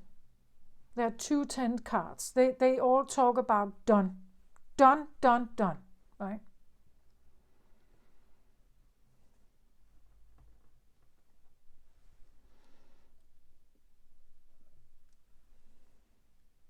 So I wanted another card on what is the river of blessings here? What is that about? Like, what is that? What could that mean for you, right? And I get the Fool card here, which is beautiful because this is like a new beginning. The Fool card comes after the World card. The World card is where you would say you close off a cycle. The World is like you have seen everything to be seen, you have learned everything you can learn from this, and you're closing off the cycle. And what comes next is like, it's the last card of tarot. So it means you have gone through the entire process and you've come to the end. And what comes after that is a new beginning. It's a new start here. You are now on a new journey with the Fool here again, a different Fool because he's learned something. So he's a new Fool, but he's starting a new journey of, full opportunities. Why not? Carpe diem, here I come, right? A brand new me without those burdens, and I am engaging in life in a different way now, right? The Fool is quite optimistic, typically a young energy, young, optimistic. The world is my playground. I just go there and see what happens. Carpe diem. Here I come, Geronimo. This kind of forward-moving energy. It is said to be Aries energy, so actually there is fire here, but it's a fresh, new, lighter feeling. He's not carrying any burdens here. There may be still, friends around you that say, "Oh, be a little bit careful. You could fall down the cliff here," right? But it's like, it's almost like he can fall. Actually, it feels a bit like he's hanging in the air here. So maybe you are using your wings, right? Maybe you have found a way to float here or levitate, right? To stay up, to not fall down into the enmeshment again. That you have found a way to, maybe your jaguar here is carrying you, right? Maybe you are protected from falling down again, or from, like you fly over the clubs. You fly over the fire club. You fly over the earth club. or the water club. That you are up. You have risen up, or you have the phoenix rising. You have managed to grow your wings, and you flow like the eagle over everything, right? You're looking at it, right? But you're not participating in it.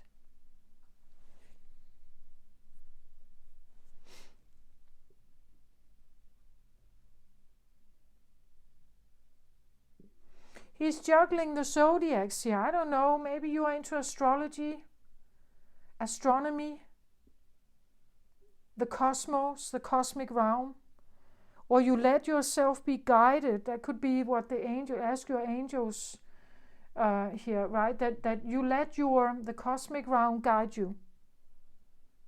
Like the brilliance of your mind, your ability to open up to the cosmic realm, the future, new timelines, the quantum field, that you open up to that, and it makes you levitate, right? It makes you, that is one of the reasons that when you are in contact with this, it makes you levitate over this gossip, blah, blah, blah, blah, blah area here. It helps you to not be sucked right back into it.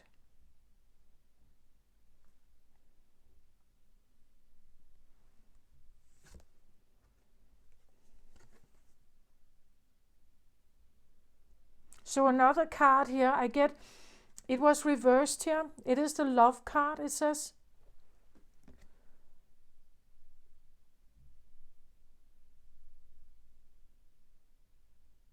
And it's like, for me, this feels a little bit like, and we have a Leo here actually, right? A lion here. And it says love. What this means to me is, the lion is an animal and she is a woman. Again, it feels to me a bit like being in love with someone or something that is, you could say, the beauty and the beast, or like an opposite attraction. And there could be a lot of, you could have a lot of feelings in this. You could have had a lot of feelings in something. But I feel like it's reversed here. So it feels to me like the Fool also comes with,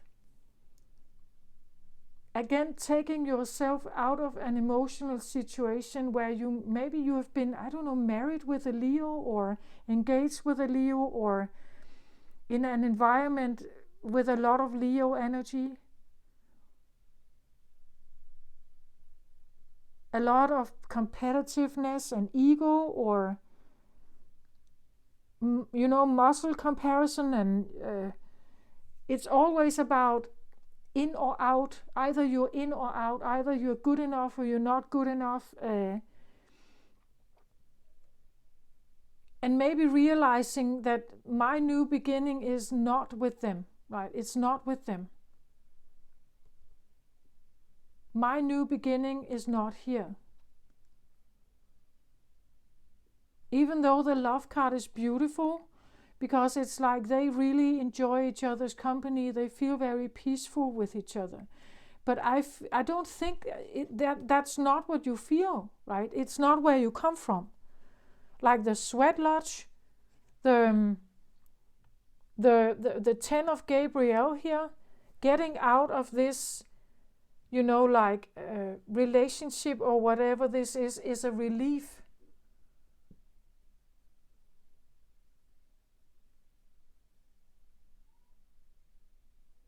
I think it's a relief.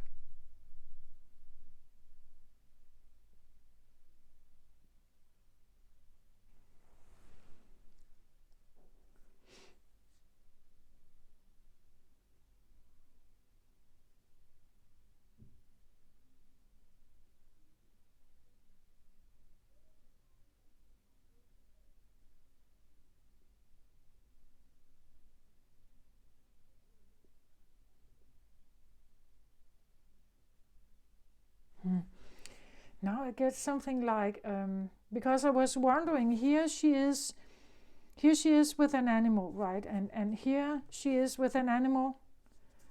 And then for some reason here, it's like this one you're saying no to. Why is that?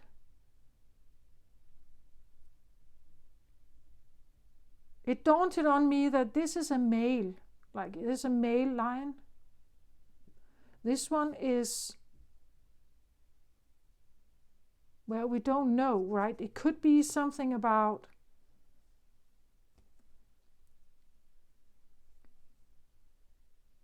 well, like a female and a male lion. Could it be something like, your sexuality, that you realized, as a woman, I'm not into men, right? Or as a woman, I like women, maybe. Being bisexual or maybe homosexual in some way. Lesbian, I don't know. I'm not here to judge it, but you see how she levitates, how free he feels here, this fool. How much lighter he feels, right? It's like, again, the burden of something. Like maybe, like being in a relationship with someone who, maybe it's sexuality here.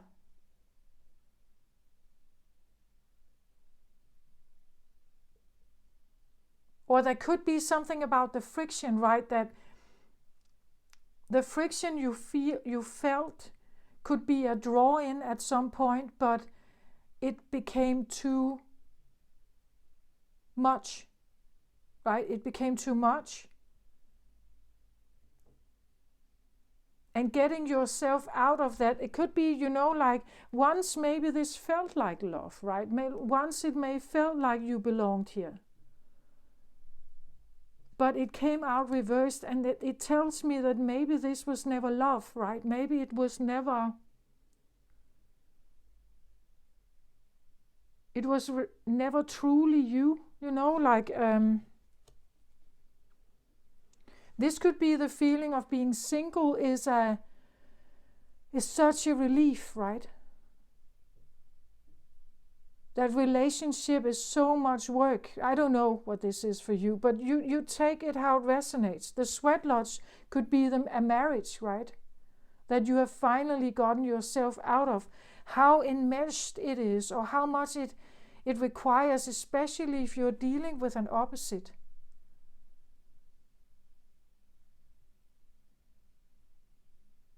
Because everything they will say to you is a projection of their perspective. Everything they will fight for their core, you could say, what is important for them, and you will fight for yours.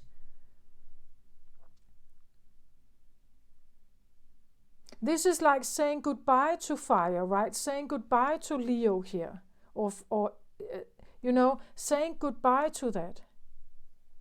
Saying goodbye to that oppositional energy, or that friction, right? I believe that the friction, the sexual attraction people can feel with each other, is not because it's the right partner, life partner. It's a power thing. It's because two people that are opposites stand in front of each other. Both of them in their core fight for who they are. When they come across each other, it's like a power game. It's a friction. I believe sex is about power. It's about who is the strongest, who can conquer who. It's not about, or who can win. It's sexual attraction that is very hot and fiery and feisty. I believe it's like a competition. Who is strongest? Who who can conquer the other. And some mistake that for love. It has nothing to do with love.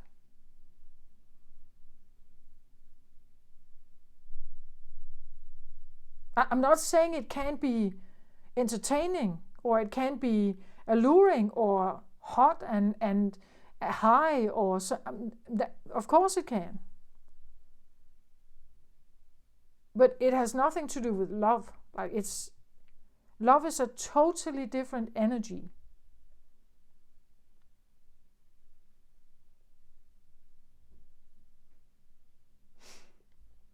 So there is a feeling of like a release, maybe being single, I don't know, maybe, or, like finally realizing, yeah, but one of the reasons why this never worked out is because I'm gay, or I never fancied this, right? But for some reason I was in it. For some reason I was in it, but actually it only gave me like this feeling of losing myself maybe, or like downward pointing spiral could be a depression, sadness, anger, sadness or depression. Again, the feeling of losing yourself, withering, not recognizing yourself like that. And that downward pointing spiral becomes, eventually it's threatening your own survival in here, right? It threatens your core. So you take action. So you face something. You face that enemy, or you go into that purification process. You start putting up the boundaries, say no to something. Seeing it for what it is, right?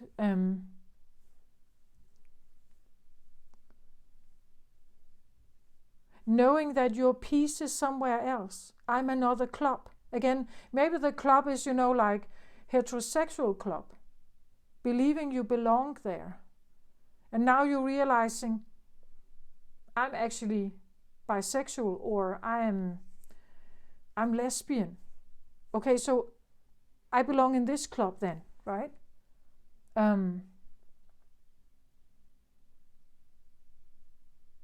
Maybe you are even, I don't know, asexual, like non-sexual, like maybe there are other qualities here. I don't know if it could be sexual here. Doesn't have to be. It's just that you know that there's one kind of club that you don't belong in, or environment, or with certain belief systems or narratives here, or certain success criteria, right? Maybe a success criteria here was to be good married. Like with a very attractive person, man maybe, as a woman. Maybe that was a success criteria. That was one of the things that you learned in here while you were still in it. But it's actually like a virus for you, right? It's not right for you.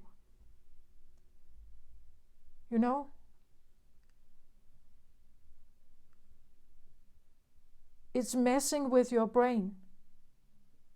It's altering something. And this purification process is about cleansing or purifying yourself, so that you realize, what is this new beginning for me? What is that exactly? Right? Maybe it's sexual. Maybe it's, it could be anything. It could be just a relieving feeling of getting out of a hamster wheel, getting out of a relationship or a marriage here. Saying no to the spotlight, or fame or social media or whatever. I don't know what this is for you, but you know what I mean, right? It's something, it's a relief. It's such a relief, and he's flying here. Like he is lifted up away from this. He's out of it.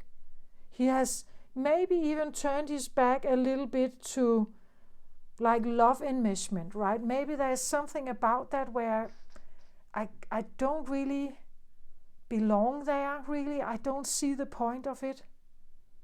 At least for now, right? But it allows you to feel as some kind of blessings here.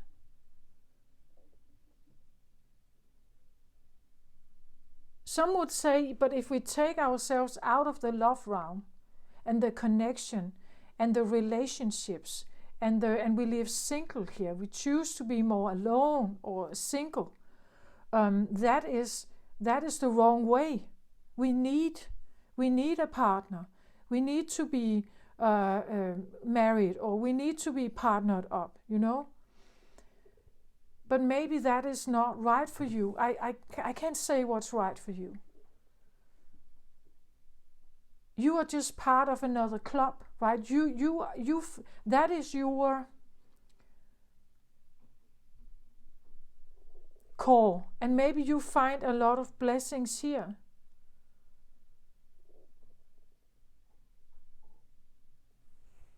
You know, it's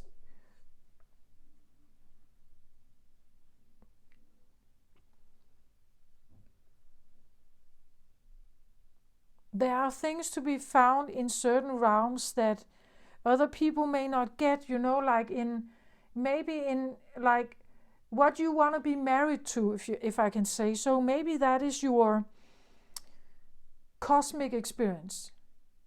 Maybe it's your scientific work, you know. Maybe that is your blessing. Like maybe, or as I said, maybe you want to be involved in some kind of volunteer work that has to do with like humanity. Again, look how he's juggling all of the zodiacs here. Like having an awareness of all of them, you know, and being able to see things from a higher perspective. He's levitating up here, right? And not being, I don't know, maybe not being directly involved or not being in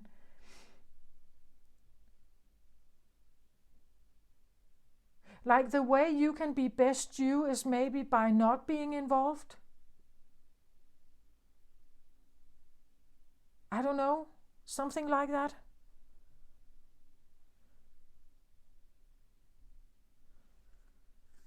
So I get Fortune's wheel here. Again, it's like a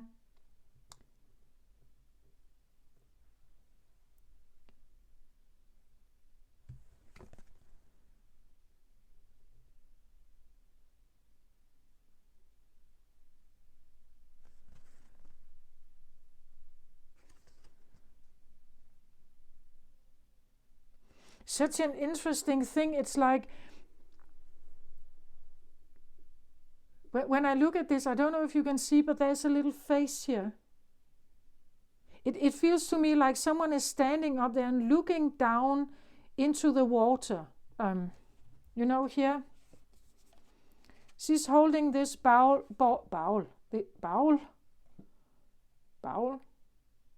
I don't know. She's holding this ball of water here. And this feels a little bit like, you know, when you come out of the sweat lodge here, you walk towards her and you look into this ball of water here, like you're staring at something. And what you're seeing in that water is the blessings, the fortune wheel here. Maybe there's something about scrying in water. It's also interesting because, and I don't know if you can see that, but there is this face, right? But there is something else here. Like when I turn this around, it's like behind behind this human face, there is another kind of face here. It's bigger. And for some reason it feels like this. It feels like you, I don't know if there is some kind of guardian here. Like the cosmic is with you. The cosmos is with you. Something big is supporting this shift of yours. Like this giant, you know, it's like looking in the ball of water and then seeing almost like someone behind her, someone standing behind her, who's there with her. But it's not a human. It's barely recognizable, but there is a face like a sun or something there that is looking right back at her. You know, like if like this is here as well, right? Like she's wearing this giant headpiece, or this one is wearing a giant headpiece of protection or guidance. You know, like having again we could say that what is here is like this giant headpiece of information maybe, or guidance, you know, like a guiding angel or someone here, ancestors or something guiding you. The stars are guiding you, filling you up with some kind of knowledge here. And that becomes your love. You know, that becomes your biggest devotion. That is worth the while. This is where you find that is yourself. This is the relationship that you're here for, you know? Something like that, that when you look into the water here of what she is presenting to you, it's like you see yourself, like she stands there with all these blessings for you. And you look into the water and you see that you are her, or that you are like her, right? Like there is so much here that smiles at you. There's so much it's like you're communicating with something here. And that becomes your biggest fortune. This is where you find your happiness, perhaps, you know. Maybe work is more of happiness, or the cosmic realm, the sound of the universe that you pick up on, the guidance you get, the maybe life mission, you know. Maybe it's I said that Aquarius is usually futuristic. Maybe there's a guidance here for you to create something or build something, become something that you are guided by. But it's not the normal success story that Leo participate in. Leo use the things that are already here. Then they build something, create something, become very good at something. But what you are doing is not that. Like you are guided by something outside of Earth, usually. That's why when Aquarius comes up with new inventions, it's so profound. Right? It's profound in the way that it impacts so many people, like the internet, like cell phones, like AI will do, right? It's going to like have a massive impact. And that's what I see here. It's like it could have a massive impact. Like there's something here with you that, you know, when you look at this one, it has a big brain, right? It has a giant brain. when this talks about like something outside of you, it would be like a 10 doubling of your brain, you know, or opening up. Well, we say that normal human being uses about 5 to 10% of their brain. What if you could excel that and use 50% of your brain? You know, it's like becoming aware of something that you may not have been aware of, like growing your brain or opening doors to your brain, you know, and having the ability to interact with the cosmic realm in a totally different way. And because of that, you will have some kind of knowledge that is groundbreaking. I say sometimes that Aquarius are late bloomers. I believe it's because they have to build this. They have to build this, you would say, antenna, or open their mind. They have to, like, you could say, rebel against the programming that they grow up in, and then develop this very unusual, special Aquarius characteristic that is maybe this, you know, like opening up your brain in a different way, having certain abilities to communicate with the cosmos here, levitate up, you know, like finding a way to fly and pick up on these GPS signals or these new information. But it's like you are born with this quality. It's innate in you. But then, you know, you grow up in an environment. And as children, well, we adapt to it in a certain way, right? More or less. And it can be difficult to leave it. Maybe not for all, you know, like some will just take the stand and get out. But leaving is one thing. Finding your purpose or knowing your purpose is another. I believe some Aquarius, they can be drifters. So they leave something behind they know is wrong for them. But it doesn't mean that they have found, you know, their place yet or their club yet. It doesn't mean that they have built their antenna yet. They become drifters. And they can be in a spiral of something here that doesn't really take them anywhere. It just feels meaningless. And a meaningless life for an Aquarius is like a doom, I think. So that's why you go through the cleansing here. That's why you have to stop that. And then you figure out that you have to stop your way, your drifting, and then start doing something else. The sweat lodge is the first way or the first step towards opening up that beautiful brain of yours. Magnificent brain of yours.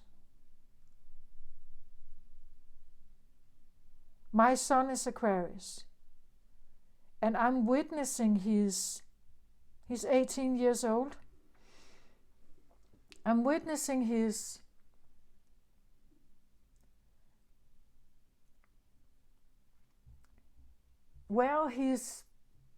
sense of drifting, you could say. He is attending like a school, but I also see him being frustrated with it, right? And because it's already here, it's already known, it's already practiced. And I believe there is a part of him that is he's not content with that, right? It's like something is missing. And he can't seem to figure out what it is that is missing for him. He feels most of the things that he's learning, it's useless when he actually finishes. He already has that awareness.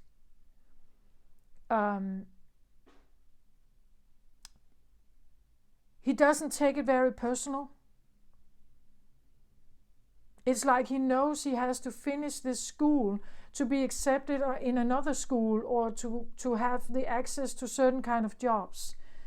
But I also believe a part of him feels like it's a waste of time.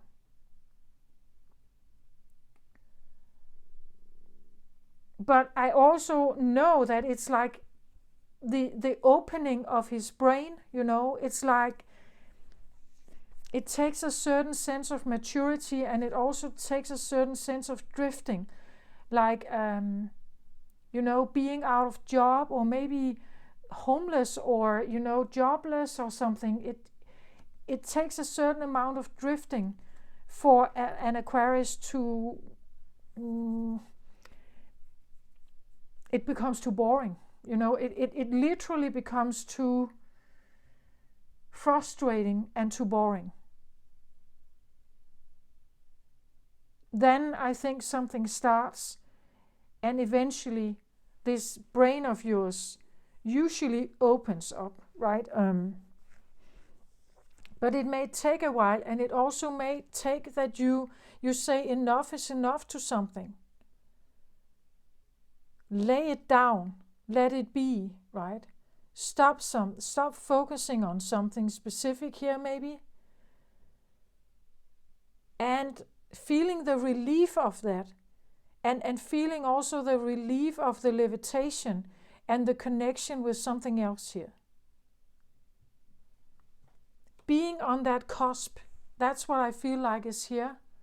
Someone on that cusp, maybe not knowing exactly where they're going, maybe leaving home, maybe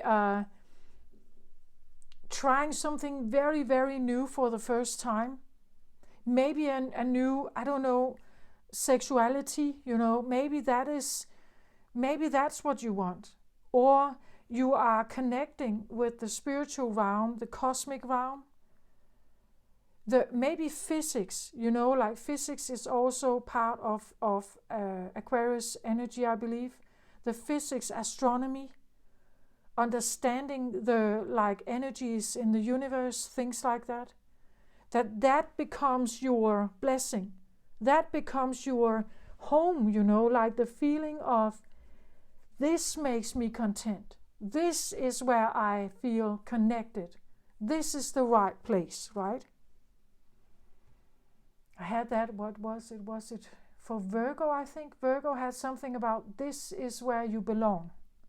This is where you belong. Like the feeling of that something clicks in, It just clicks in place.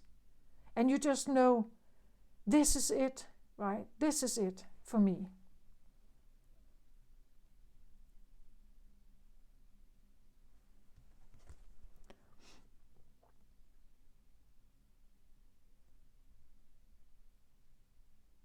And being on the cusp and looking into this ball of water, and it's like when you look here, you can see the stars, how they start to shimmer, right? And it's like looking into a prophecy well, and you see in here, you see again the stars here. It also reminds me of the cosmic realm. I really feel there's something about maybe cosmos here, that when you look in here, it's like an enchanted place of the cosmos, and you just know, this is my place, right? This is where I belong, right? Maybe you realize, oh, I'm a starseed. I belong from a different planet. I connect with a specific star system. Now I understand why I've always felt so alienated or different or something, right? Now I understand. My reason for being here is not to be like everything else, what is already exists here. No, I am different. For a reason I'm different. I come with a different message. I come with a different interpretation or a different way of seeing things. I have something to bring to the table here. Now I get it, right? That kind of feeling. And when you realize that, it's just such a profound relief, I think. to start all over, be fresh again, be new again, be free again, you know.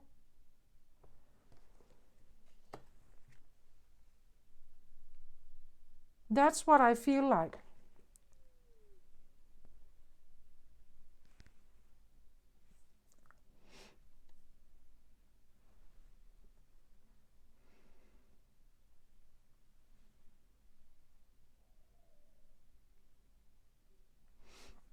You see, I wanted another card on the love reversed card here. So I get epiphany. And that's exactly what I feel. That's why the Fool is here. Like the Fool is the response to this epiphany. That the epiphany, it says here, joy through spiritual growth. Be a light to others and answers that come through meditation. Exactly. I said that already. It's like you have an epiphany here. You look in this ball of blessings, and when you look in it, you see the stars. You see that spirituality is the thing that is your new love, you could say, or your new endeavor. It has never been about maybe love on earth or creating love on earth, or it has never been about being in a relationship, being a wife or a husband in a relationship. It's about something else that has to do with the cosmic realm here. Spiritual guidance, a spiritual healer, spirituality in general, feeling connected with the upper realm. And that is a kind of epiphany. And that's why he's dancing here. It's like, oh my God, I have been involved in something so wrong for me, right? And when he realizes that, it's like, I fly up here. I fly up here. Again, purple, it's crown chakra. It's an opening of the crown chakra to the universal realm. And I think it comes with a sense of having drifted enough, or being incontent, or being discontent for a long time, not seeming to figuring out where you belong, a sense of being rootless, not having that compass maybe, or, it is like you've been in this sweat lodge, like you've been in this realm of maybe, competition, manipulations, fire, in this fire realm, earthy fire realm. But it has never been you, right? You've never belonged there. It's not a good place for you to be in. Even though you may love this person, or you think you do. Is friction. And the friction is, over time, well, Leo being a fire sign feels very good with friction. They like fire. You are an air sign. You do not like fire that much. It becomes lightning for you. It can be detrimental, right? It's not the same. Like your reactions to that kind of fire or friction is not the same. That electricity is differently absorbed with a Leo energy than an air energy.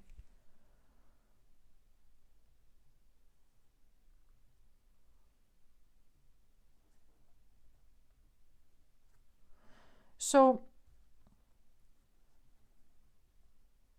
and Leo energy likes power. They thrive in the power game. But I'm not sure always like air elements do.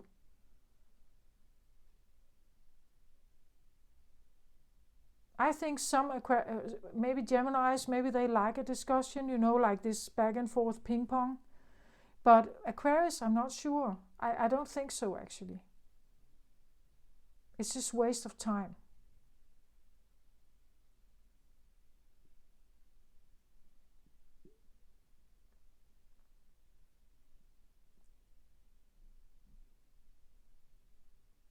It's like there's something you see. You see something in this bowl of water here, or ball of water. Why do I say bowl?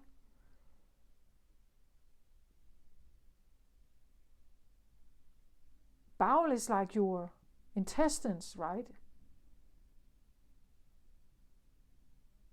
Well, there is water in the toilet, but I don't think you find it there, right? It's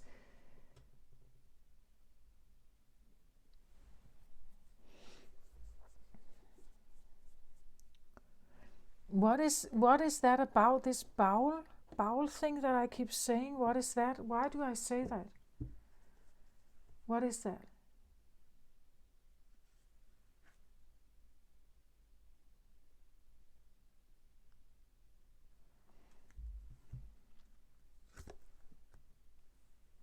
Oh, I think so. Now I get it. I think I get journey card to explain the bowel, the mispronunciation I said, like the bowel, you know, about the intestines. But the thing that the bowel does, it releases, right? It releases, you could say, from our body. It releases something. The bowel helps us release things that we don't need, right?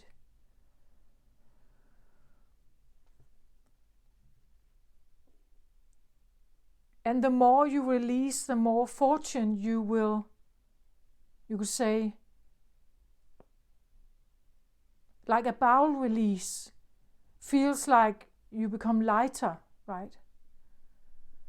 A bowel release could suggest, you know, a raise of vibration, that you manage to release constraints or somehow here, to that a bowel release is like a goodbye to something maybe a bit nasty, or something that is done, you know, like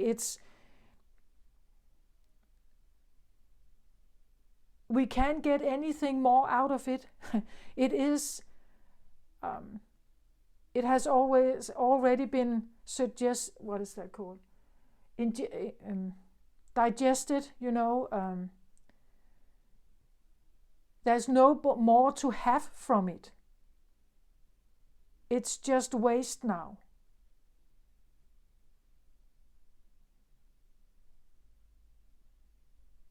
It's actually an interesting process. We eat something that is quite delicious and fresh, and then we absorb what we can from it of nutrients, and then it transforms into the body into actually something icky, and we can't use it's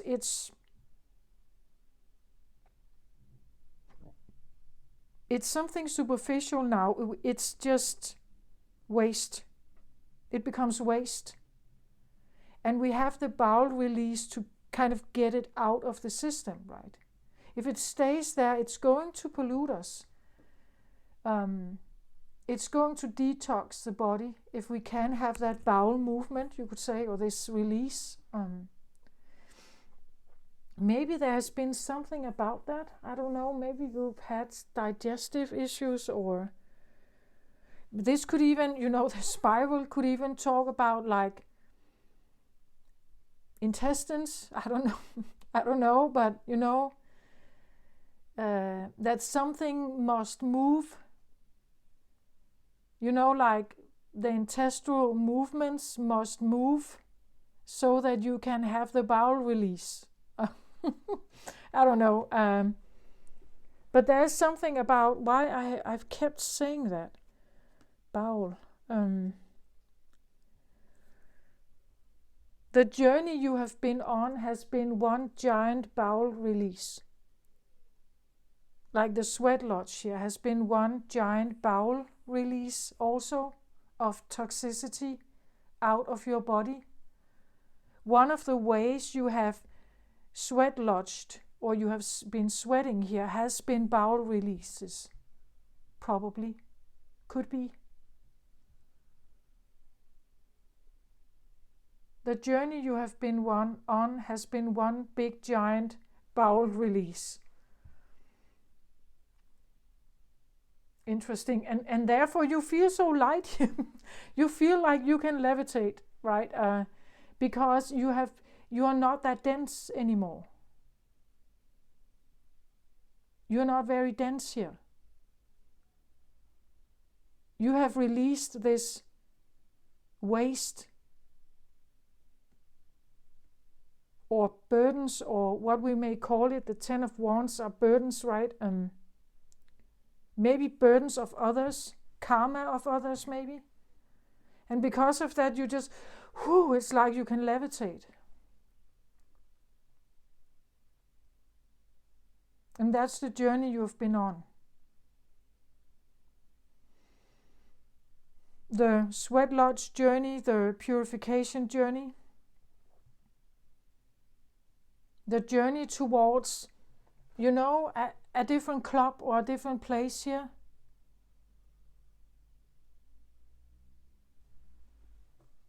Yeah. Okay, this is what I have, Aquarius, for you.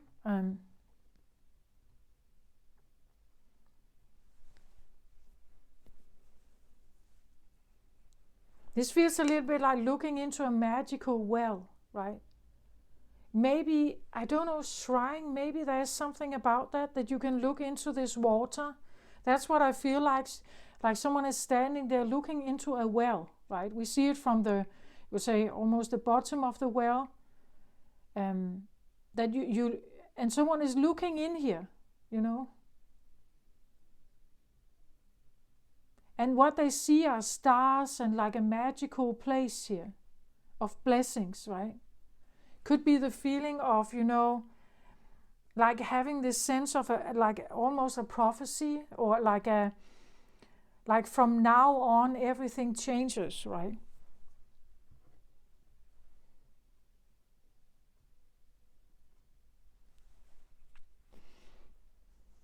Yeah. Could we have one more card on the river of blessings, like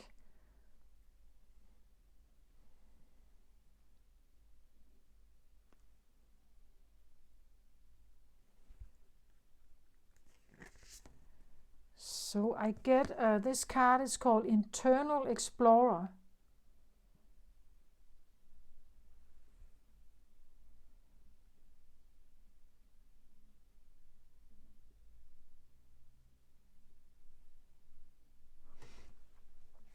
Well,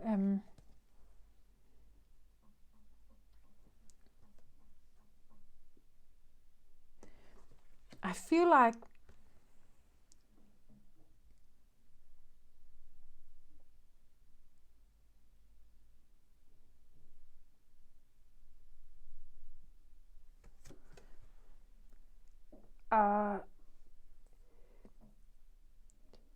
well, Internal Explorer would suggest that you do your shadow work. You become your own detective about yourself, who you are, what's in you, what do you hold in you, what are actually your inner compass or your inner core. As I said, this very private and very special thing that instigates you, right? That is you. So becoming this like internal explorer of that.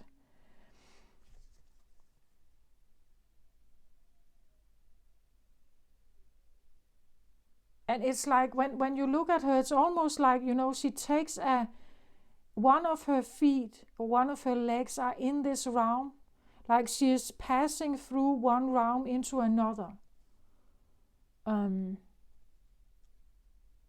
That like she's partially there. As I said, someone standing on the void of something or on the cusp of something, having one foot in and one foot on the other side.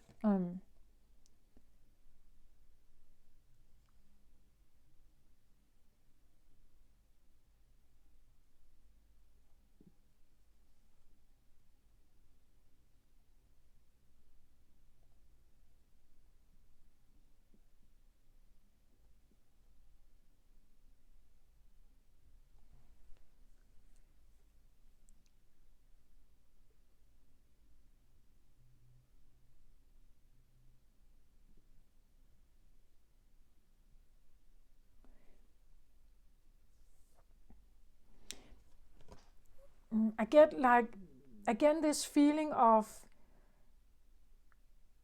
almost like, oh, I'm a starseed. Now I understand why people may have looked weird, like I come from a special place, perhaps. Something is guiding me here. And I have it right here with me, right? And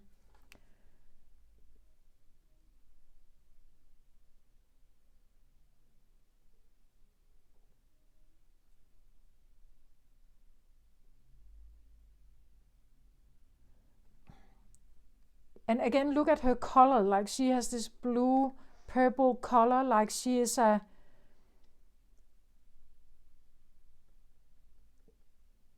Well, I think about these saying, if you have been, I don't know if you have been reading about star seeds, but if you have, there's a saying that, that for instance, those who recognize themselves as Pleiadians, right, that they come from the Pleiadian realm, they are very tall, bluish humanoids, right? This is the feeling of being a bit of a humanoid, that I'm a human, but I'm not only a human, right? Or again, this feeling of I'm not just a human. I am connecting with the immortal also, like having one foot in the mortal realm and one foot in the other.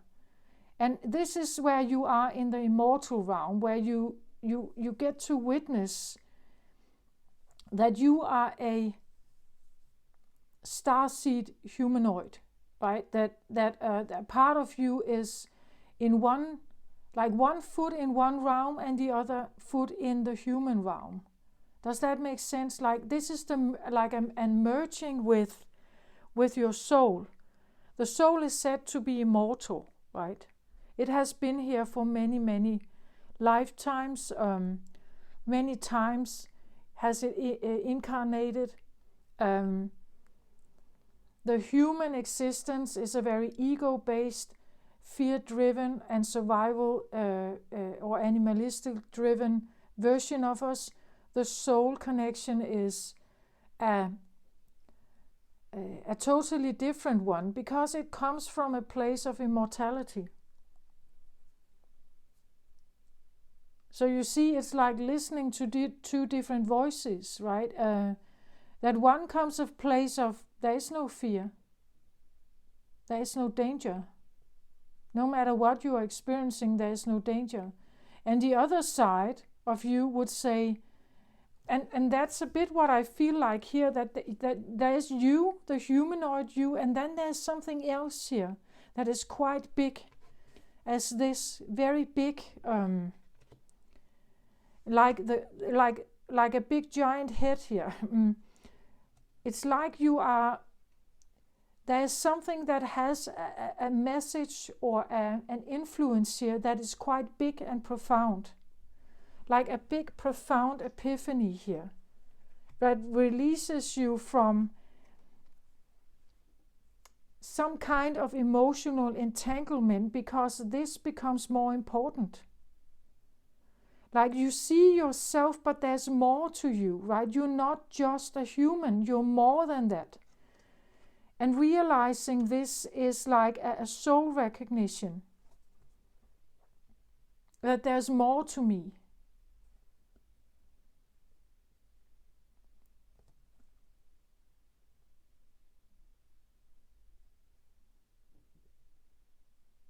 That I carry with me something. She holds this light here in her hands.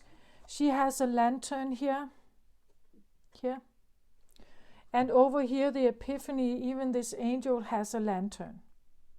It's like you have something very special that you have with you. It's like this guiding star in you, this core light that is you.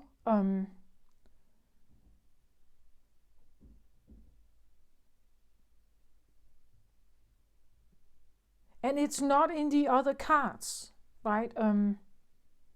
Well, maybe a little bit here in her hands, right? But it otherwise it's not in the cards. It's like it may have been missing the feeling of knowing what this is. That you are a humanoid. You have both one foot in the cosmic realm and one foot in the human realm. And that internal exploring that part of you that is and has always been in you, inside you, internally, not externally. Other people are external. They're external beings. This is a part of you that you haven't explored this.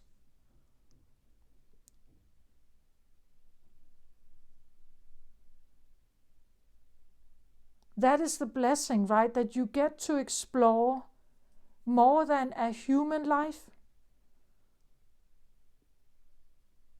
You get to explore something that is more than... It could be the feeling of, like your brain is expanding. As I said, it's like she has her brain here, but it feels a little bit like she has access to so much more. I would say that is the soul connection, right? When your ego and your soul is working together. You can have access to both. Like you look into the ball of water, and it's like there's a reflection back at you, where you can see. It's almost like you stand and you look in the mirror, and it's like something is standing behind you that is very big, right? Like seeing the reflection in the mirror of something very big here. And this thing or this place or this awareness here is, it could feel like a guide or someone feeding you with information, like being opened up to something very big here. Some kind of profound knowledge, maybe.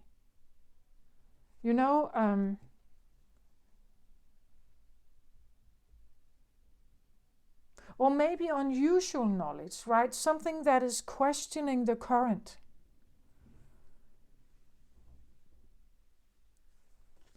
I feel like the more you let this one speak or be present, the more you kind of let them get closer to you.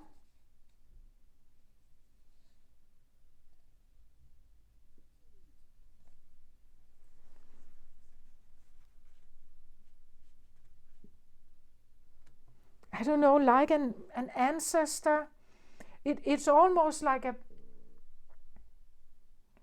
maybe a sense of Akashic record, like a library. Like this could represent a feeling of like a library that is suddenly available to you,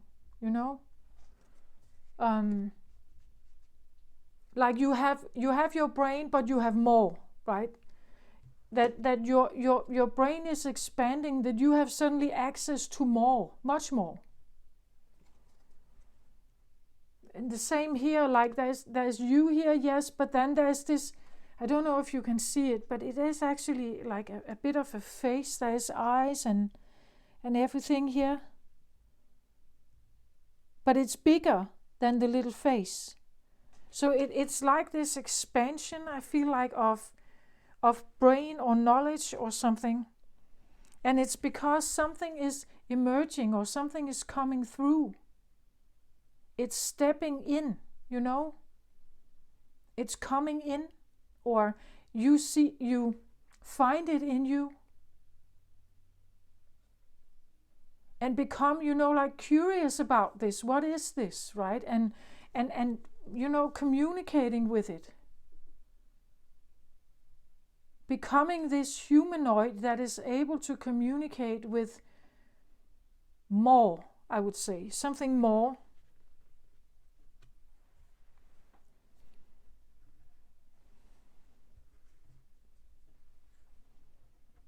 It's very interesting.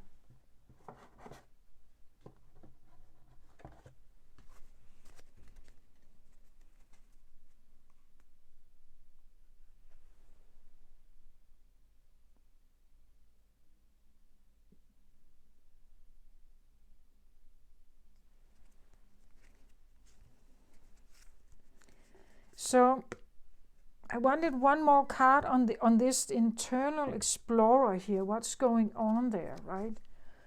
So I get this card here from the Divine Feminine. It's called Mishik Labdron, the diamond-hearted Dakini, or Dakini.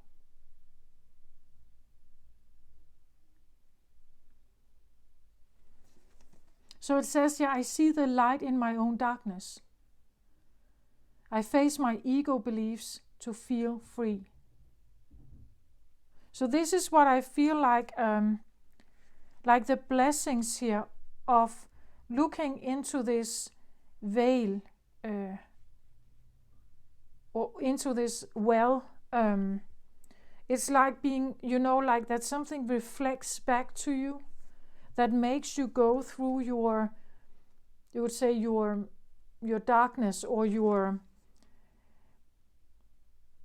And maybe also, that some of the shadow side, some of the things you may not have liked about yourself, or you thought they were bad, or you thought they were useless, that maybe you see light in them. Actually, they can be used for something. Actually, they are maybe helpful in some way for others. Taking your greatest pain, turning it into like maybe an education program for others who go through the similar stuff, Some of my weaknesses or some of my, maybe, there's a like love here. Maybe some of the love that I have experienced, taking some of those, maybe it has felt like you've wasted your time, or you have used energy on something that was just it was flawed in some way. That maybe if you take it and switch it around, you can see it in a different way. That maybe you learned something from it. At least you learned something about yourself. Like the relief you figured out here was important. It was important to figure this out, right? The new journey you were on, it was important to find it. So maybe seeing things as wasted time or wasted years or wasted effort, maybe it wasn't, because you figured something out. Right? There is light in that darkness, or there is light in that. The darkness can also talk about literally darkness. That you don't know where you're going. Like the drifting. That the drifting could have maybe felt like waste of time, but maybe it wasn't waste of time, right? The drifting was important. The lack of compass was important to understand that you were lacking that compass, and you were starting to find it. Like the drifting, the root, the feeling of not having roots or not having a guiding star somehow, it made you a seeker. It made you look for something. Because you realized where I am is not, it's not right for me where I am. It made you, like that awareness made you go look for something else. So it was not wasted time. It was important. That yin and yang, was important for you to figure out that you were not in the right place. If it didn't feel bad, you would probably have stayed. Like the downward pointer spiral here, that was maybe about suffering or sadness or feeling incomplete or not good enough or not belonging or whatever, it was useful. You know, the melancholic feeling or something. It of maybe not being loved here. I don't know, you know. But that was useful. If you hadn't felt that, if you hadn't had that experience, you wouldn't have started seeking something else. You wouldn't have started looking for better times or other friends or a different awareness. You wouldn't have started looking. So when we become our internal explorer here, I even want to say that you could actually eventually end up being someone who helps others with that inner exploration. Like you could turn that experience around and become someone who helps others become their own internal explorer.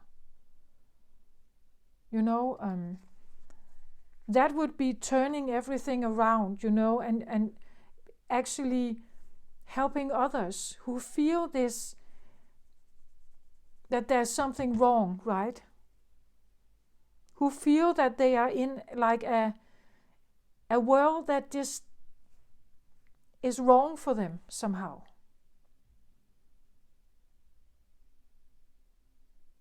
Helping them to see that whatever wrong they feel is actually it's a beacon of light.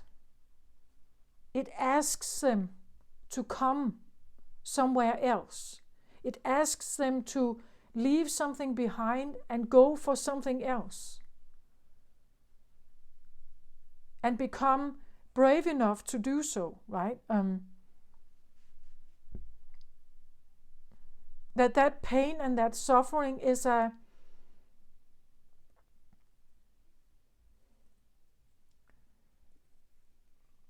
when it becomes so dark, eventually you take the flashlight and you go look for something else, right? But it has to become bad enough. Like when it's bad enough, then you start looking.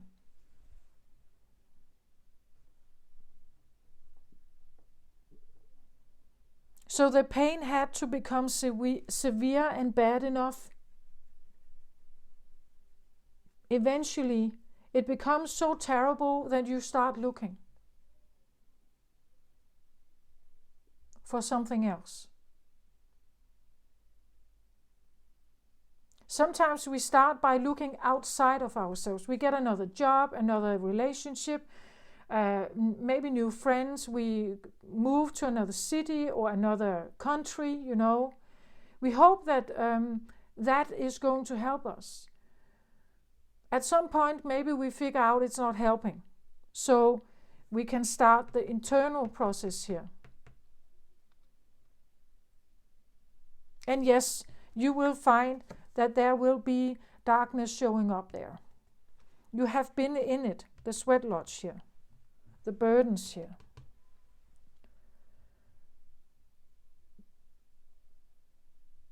But it could be that this internal exploration, this thing of yours, this big thing of yours, I feel like a big brain, you know, like opening up other channels in your brain, abilities to absorb or become like an antenna for knowledge from the universe here.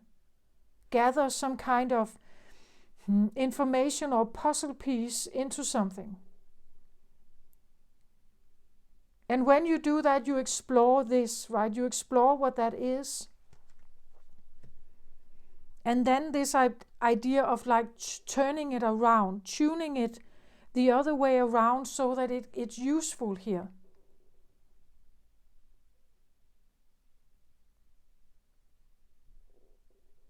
That you have something to bring to the table here, right? About maybe internal exploration. Like the meeting with the soul can be very strange. but not something to be feared. You know, that could be one of the things that you can come up with, or that immense pain is like, as I said, it's like if you haven't experienced it here, if you haven't been in this enmeshment here, emotional enmeshment of maybe not feeling loved here, if you haven't been in that trauma bond on this codependency, you wouldn't never have figured out to become independent. Like it had to become so bad that eventually you started your own process here.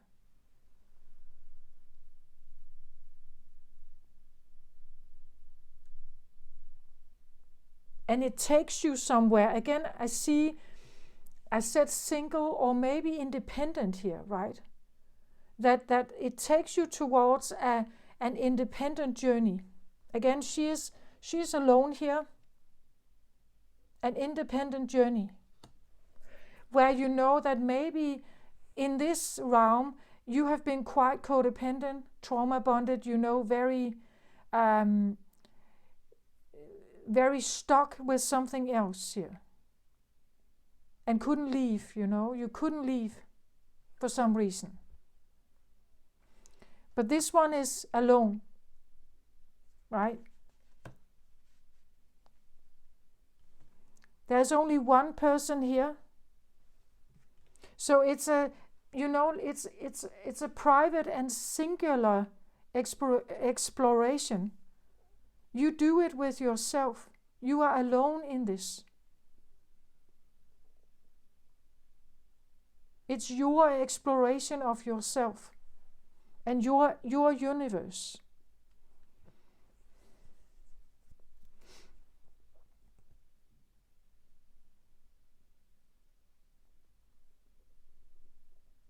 Joy through spiritual growth. Be a light to others. That could be what that is, right? Be a light to others, and answers that come through meditation or other kinds of sacred rituals. Prayer, meditation, breath work, maybe music meditations or music attunements to the universe, the sound of the universe, things like that.